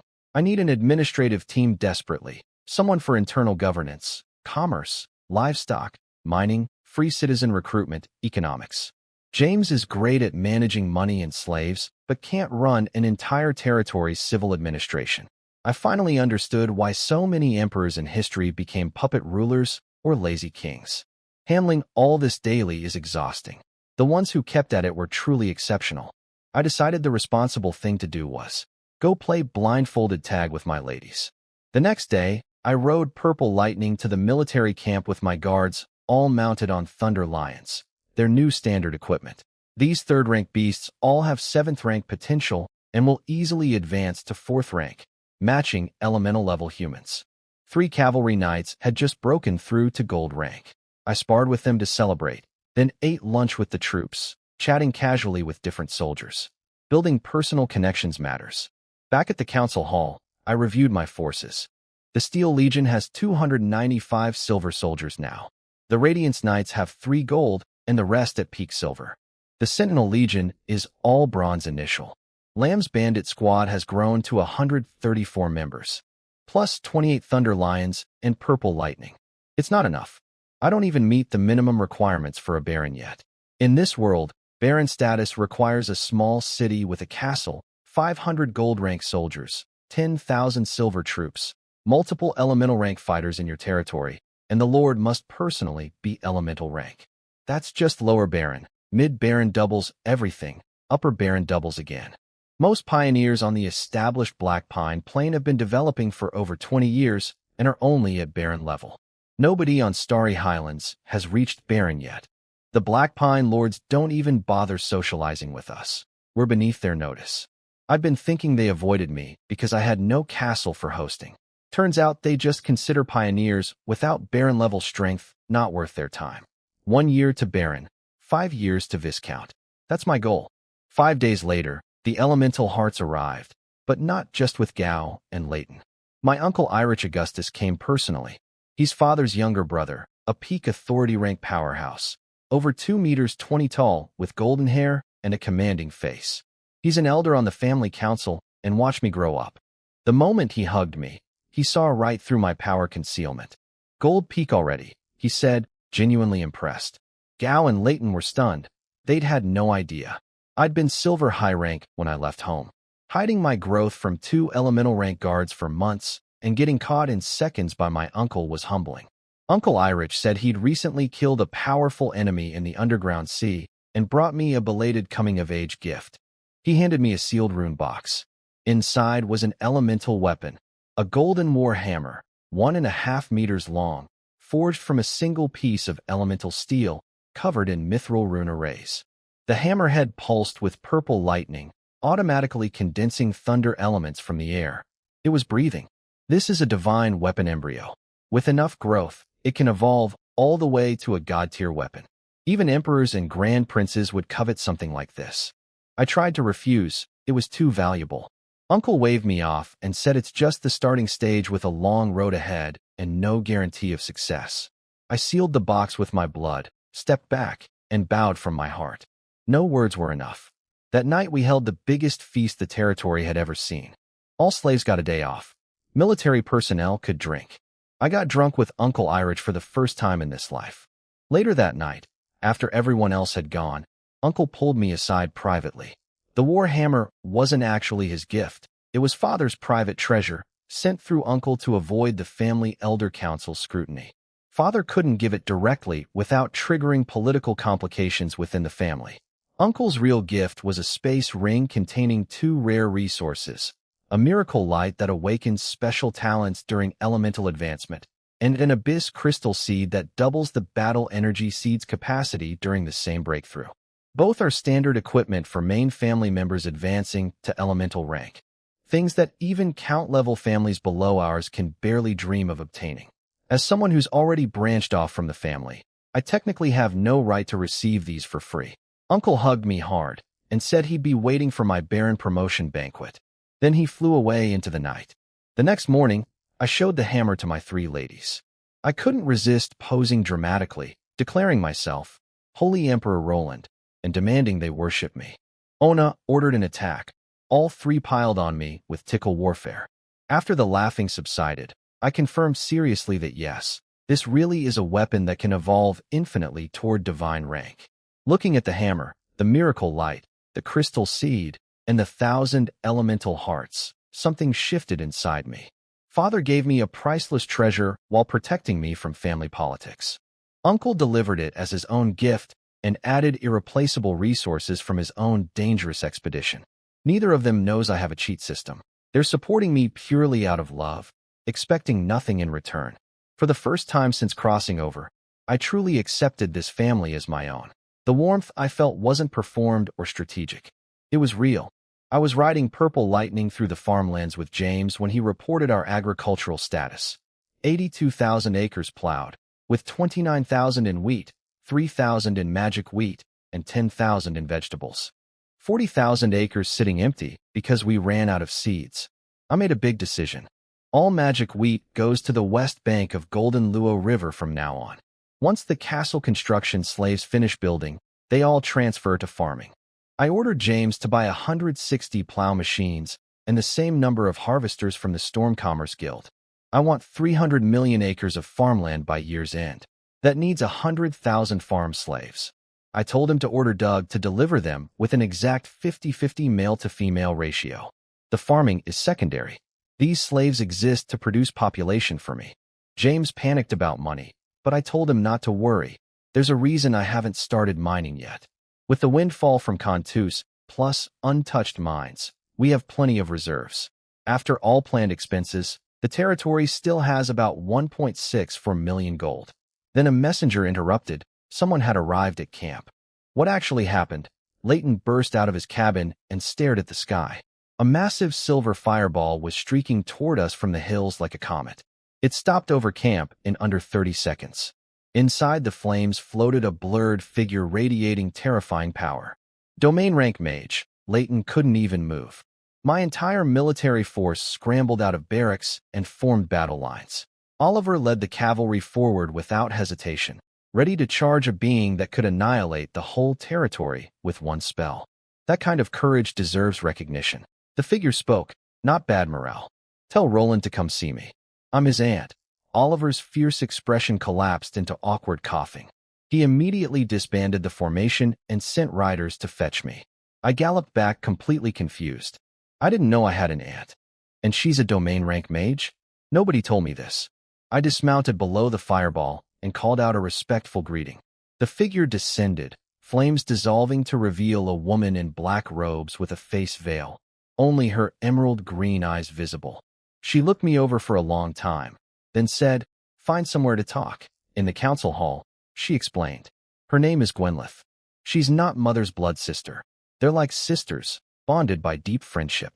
Mother heard that the family was cutting off my protection after the elemental heart's delivery, so she wrote to Gwynleth asking her to bring me defensive scrolls. Gwynleth handed me a space ring. Before I could check its contents, she delivered Mother's message. Don't get anyone pregnant. Mother is already selecting a wife for me. Once I reach Barren status, she'll arrange the marriage. She poked my forehead playfully and said Mother had never asked anyone for a favor before in her life. Don't make her regret it. She walked toward the door and dissolved into shimmering fragments mid-step. A sixth circle spell called Mirror Shadow. She'd never actually been here physically. Mages are unbelievably cool. The ring contained 10 scrolls. All sixth circle. Each one equals a full power attack from a domain rank mage. 6 attack spells, 2 defense, 2 teleportation. These aren't just weapons, they're deterrents. Pulling one out would force any force without an elemental rank army to surrender immediately. I thanked Oliver and the Radiance Knights for their bravery. I promised every knight a house in the new city district and pledged to cover the costs of bringing their families to the territory. But privately, I'd made a critical decision. I need to advance to elemental rank immediately. Gao and Leighton are loyal to the family, not to me personally. If a domain rank enemy showed up, they wouldn't die for me. They'd retreat and report. My own knights charged without hesitation against impossible odds because they serve me directly. It's time to say goodbye to the family's protection and stand on my own. I sat in the meditation room, the one Eve normally uses, holding 7 elemental hearts in my hands. Water, fire, earth, wind, light, dark, and thunder. Every advancing warrior must choose one element as their main focus. I chose thunder. With my Thunder War Hammer and Thunder Lion King, I'd become a thunder god. I activated the panel.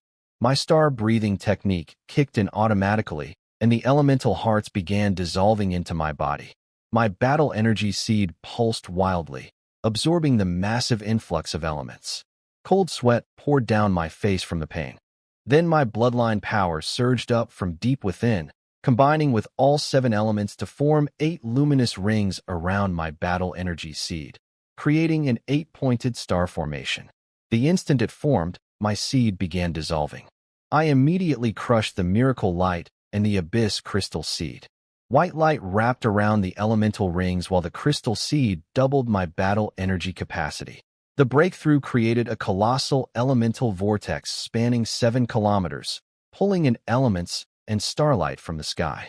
Everyone outside, my women, guards, Dark Eagle agents, all territory leadership, stared at the swirling colors in shock. Gao and Leighton said they'd never seen anything like it. Even my genius brother Soul had only generated a 6-kilometer vortex. When the vortex vanished, I burst through the ceiling of my wooden cabin and flew into the sky. Actually flew. I hovered there with my arms spread wide, grinning like a madman. Lisa jumped up and down cheering below. Eve looked up with genuine worship. Even Ona was visibly affected. My panel showed the results. Lifespan jumped to 300 years. I'm now an elemental 8-star knight in purification phase. The 8 stars came from perfectly fusing all 7 elemental hearts, plus 1 from my bloodline.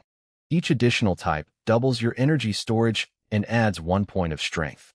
The Abyss Crystal Seed doubled my base capacity on top of that. My total energy reserves and strength now equal Gao's 8 core level, and I just advanced. Factor in my elemental weapon, and I can already beat him. The cost was steep, 63,500 experience for the perfect fusion alone, where standard advancement costs only 500. But the power difference is astronomical. A normal 1-core elemental knight has a base energy of 10. Mine is 2,560, with strength rating of 8 instead of 1. The gap between a well-resourced noble's advancement and a commoner's is genuinely terrifying. No wonder noble families stay powerful forever. Then I spend another 50,000 experience to instantly purify my elemental formation into pure thunder element, a process that normally takes 6 months to a year. The moment purification completed, thunder exploded from my body. I pulled it back within a meter, perfectly controlled thanks to the panel. At the center of my formation, the miracle light is still glowing, slowly incubating my unique talent. Once I nurture it with enough thunder energy, it'll awaken. Finally, I took out Father's gift, the Thunder War Hammer. I coated it with my elemental battle energy, dripped blood onto the hammerhead, and watched it shrink, turn translucent, and shoot into my heart as a stream of light. It settled into the center of my elemental formation, orbiting the talent incubation sphere. It needs thunder nourishment to grow too. I have 63,640 experience left. My reserves are thinner than I'd like, but the power I gained today is beyond anything I imagined. Time to go hunting goblins. The next day, I took my ladies flying. Lisa and Ona screamed with excitement.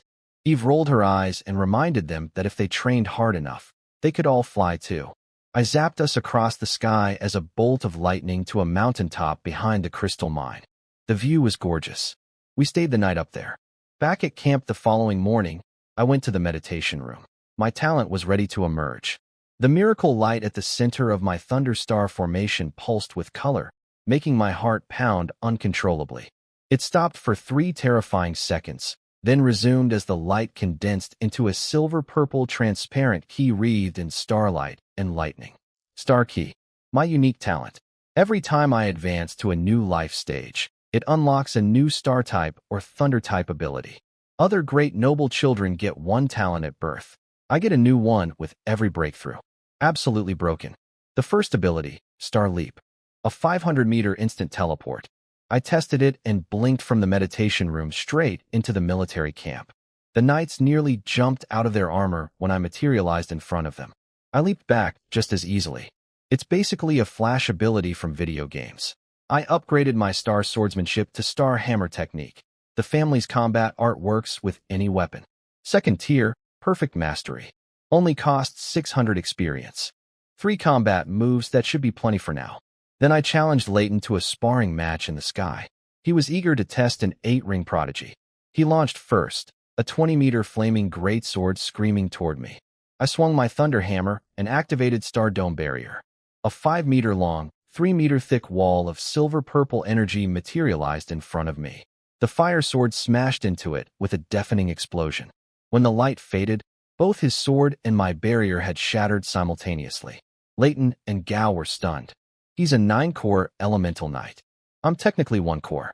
We just traded evenly on raw power. I laughed and told him it was my turn. I activated Star Leap, vanished completely, and reappeared at his side with a Thunder Hammer strike, so fast he barely raised his sword to block.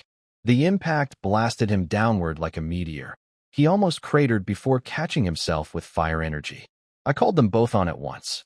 Then I summoned Purple Lightning, who came roaring from camp with lightning wings crackling. Now that I'm Thunder Element myself, his electricity can't hurt me. I mounted up midair. Leighton went all out. Eyes turning to literal flames, 100 condensed fire swords launched at me simultaneously. Gao created a massive earth element hand trying to grab me. Both attacks arrived perfectly synchronized. I shook my head with fake disappointment. Can't hit me, Star Leap. I wrapped Purple Lightning in the teleport, and we appeared behind both of them instantly. Before they could react, I gently tapped each one with my hammer. You lose. Purple Lightning roared triumphantly beneath me, even though he hadn't actually done anything. I stood on his back in the sky, hammer raised, laughing. At 1 core, I already match 8 core veterans in raw stats. Add the Star Leap teleport, the elemental weapon, and perfect panel-granted control. I'm beyond anything they can handle. This is what 8-star elemental advancement looks like. This is what being an Augustus with full family resources feels like. The gap between a properly backed noble and an ordinary warrior isn't a difference. It's a chasm. The Steel Legion hit full silver by May 12th. The Radiance Knights went all gold by the 18th. The Sentinel Legion got fully equipped with spiral steel gear. Everything was ready. On May 19th, Eve sat in my lap in the meditation room and told me her strength had recovered. I checked. Archmage, 5 elemental rings, combat type. No lasting damage. She knelt before me and introduced herself as Eve Roland. She'd taken my name as her surname. I was genuinely moved. I held her and swore again that I'd avenge her family. She cried a little, then smiled, and said she wasn't obsessed with the past anymore. Her future was only me. The next morning, I held the final war council. James reported the city district had over 20 completed 5-story buildings. The administrative office was going up next to the castle, and the castle's outer walls were sealed. I told him to keep pushing and use freedom incentives for the slaves if needed. Oliver reported all military targets met. Everyone was eager to march. I gave the orders. The Steel Legion, Radiance Knights, and my guard squad, minus Alvis, who stays behind, deploy with me. The Sentinel Legion pulls off construction duty to handle territory defense. Artillery stays at camp. James gets full authority over the territory while I'm gone. I told Eve and Lisa to pack up. This time I'm bringing the full noble entourage. Maids, manservants, cooks, the war chariot. I've been riding Purple Lightning like some barbarian warlord for too long. Time to act like proper nobility again. Ona hugged me and asked why we're going after goblins. She's sharp enough to know there must be a deeper reason. I refused to explain. The panel stays secret from everyone, even people at 100 loyalty. She pouted and tried bribing me with a rather bold promise. I declined the explanation, but absolutely accepted the promise. At 1 in the afternoon, the army assembled. The Radiance Knights led the column. 50 gold rank riders in full spiral steel plate with enchanted great swords, still on second-rank Gale horses since the storm horses I ordered through Uncle haven't arrived yet. Behind them, 500 silver infantry in matching steel armor with spears and javelins, formed in perfect ranks. I appeared before them on purple lightning in a flash of lightning. The cheering was thunderous. An elemental rank lord inspires something deep, especially when the panel steadily builds loyalty over time. These soldiers would genuinely die for me. I shouted 2 words, victory, march. They roared it back 3 times. The column moved out toward the bountiful forest. After the dramatic entrance, I quietly climbed into my luxurious war chariot. I'm not going to ride a lion for days when I have a mobile mansion with comfortable seats. That would just be suffering for no reason. What kind of noble does that? Meanwhile, things I didn't know about were unfolding. In Wolfang Ridge, Hork's brother Hobbikin had finished absorbing several small tribes and was planning to invade my territory, but through the bountiful forest instead of a direct approach, hoping to catch me off guard. In Torrent Valley, the neighboring Lord Martin discovered a gold mine right on the border with my territory and decided to mine it secretly. And back at the family estate, Gao and Layton's report about my 8-ring elemental advancement sent shockwaves through the entire Augustus family and beyond. The news spread across the Storm Kingdom's noble circles. For the first time, the name Roland Augustus entered the awareness of the kingdom's great aristocratic houses, and countless mid-level noble families started taking interest in me. We camped at the edge of the bountiful forest overnight. In the morning, we marched in, Radiance Knights leading, Steel Legion behind, my entourage in the middle. 30 minutes into the forest, a scout galloped back, reporting a goblin camp 3 kilometers ahead. I grinned and ordered Oliver to surround them with the Radiance Knights. Not a single one escapes. 20 minutes later, we arrived at a massive treeless area covered in giant colorful mushrooms, 5 to 6 meters tall, trunks too wide for 3 people to wrap their arms around, caps spread like umbrellas. Tens of thousands of them, forming an incredible landscape. Thick fungal carpet grew underneath. With paths the goblins had stomped through the growth. The goblins themselves were hideous. Under a meter tall, dark green skin, pointed ears, mouths full of yellow teeth, wearing nothing but crude leaf wraps. Some had bizarre, misshapen body parts. Lisa shrieked and begged not to have to fight. I told her she needs combat experience to grow stronger. Doesn't she want to serve me for her whole life? She reluctantly agreed. The camp was already destroyed, and all 28,000 goblins were kneeling in surrender. Oliver's knights had used a legion technique to flatten the camp, and every goblin immediately gave up. 5 squads of first-rank goblins found foraging in the mushroom forest were captured too, along with a fleeing second-rank chief. The camp itself was revolting, crude stick shelters surrounded by piles of waste. The stench drove me right back outside. I had the second-rank chief brought to me. It was taller than the others, about 1.5 meters. A knight kicked its legs out, and it dropped to its knees, screaming not to be killed. It called itself Luke and offered to have goblins harvest mushrooms for me. Apparently human merchants actually trade for these mushrooms. I scanned it. Luke, -30 affinity, 3rd rank potential. Hostile. I scanned the entire goblin crowd. Not a single one had positive affinity. Every last one harbored hatred. I abandoned my idea of keeping any in my panel to manage a mushroom farm. I had Ted fetch a mushroom sample. The big bald idiot came back, carrying an entire 6-meter mushroom over his head. Everyone burst out laughing. He scratched his head confused. I sent it to the cooks. Then I turned cold. I ordered all first-rank goblins separated out. Kill everything else. I blasted Luke with a thunderbolt, leaving it twitching on the ground, and told Lisa to finish it. She took the sword from Ona with trembling hands. The big sister guided her grip and helped her thrust the blade into Luke's heart. Green blood sprayed out. Lisa ran to the side and dry heaved. I forced myself not to look at her. She needs this. She's been living in a bubble, only focused on serving me, never seriously training. With her average talent, she'll never reach elemental rank without being pushed. Eve went over, patted her back, and asked playfully whether she still wanted to become a court lady someday. Didn't she want to stay by my side for hundreds, or even thousands of years? Lisa stopped retching instantly. She grabbed the sword, ran back to Luke's corpse, and started hacking at it furiously. Motivation acquired. I let Lisa hack at Luke's corpse until she'd worked through her emotions. Eve cleaned her up with a spell, and the three women comforted each other. Their bond is getting stronger through shared experiences. The slaughter began. The Radiance Knights guarded the corralled first-rank goblins while the Steel Legion systematically speared through the rest.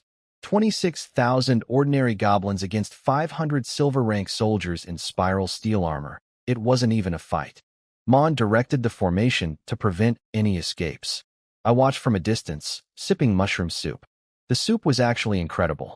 My head chef Fenta had prepared it from the giant colorful mushrooms. I'd been skeptical, bad memories of eating wild mushrooms on a trip in my old life. But it was rich, savory, with layers of forest flavors and a pleasant texture from the crushed mushroom pieces. Nearly supernatural-grade food. I named them rainbow mushrooms. Another territory specialty, and I've already mentally claimed the entire bountiful forest as mine. My ladies and guards joined me with their own bowls, casually sipping soup, while watching goblins being massacred in the background. Peaceful afternoon.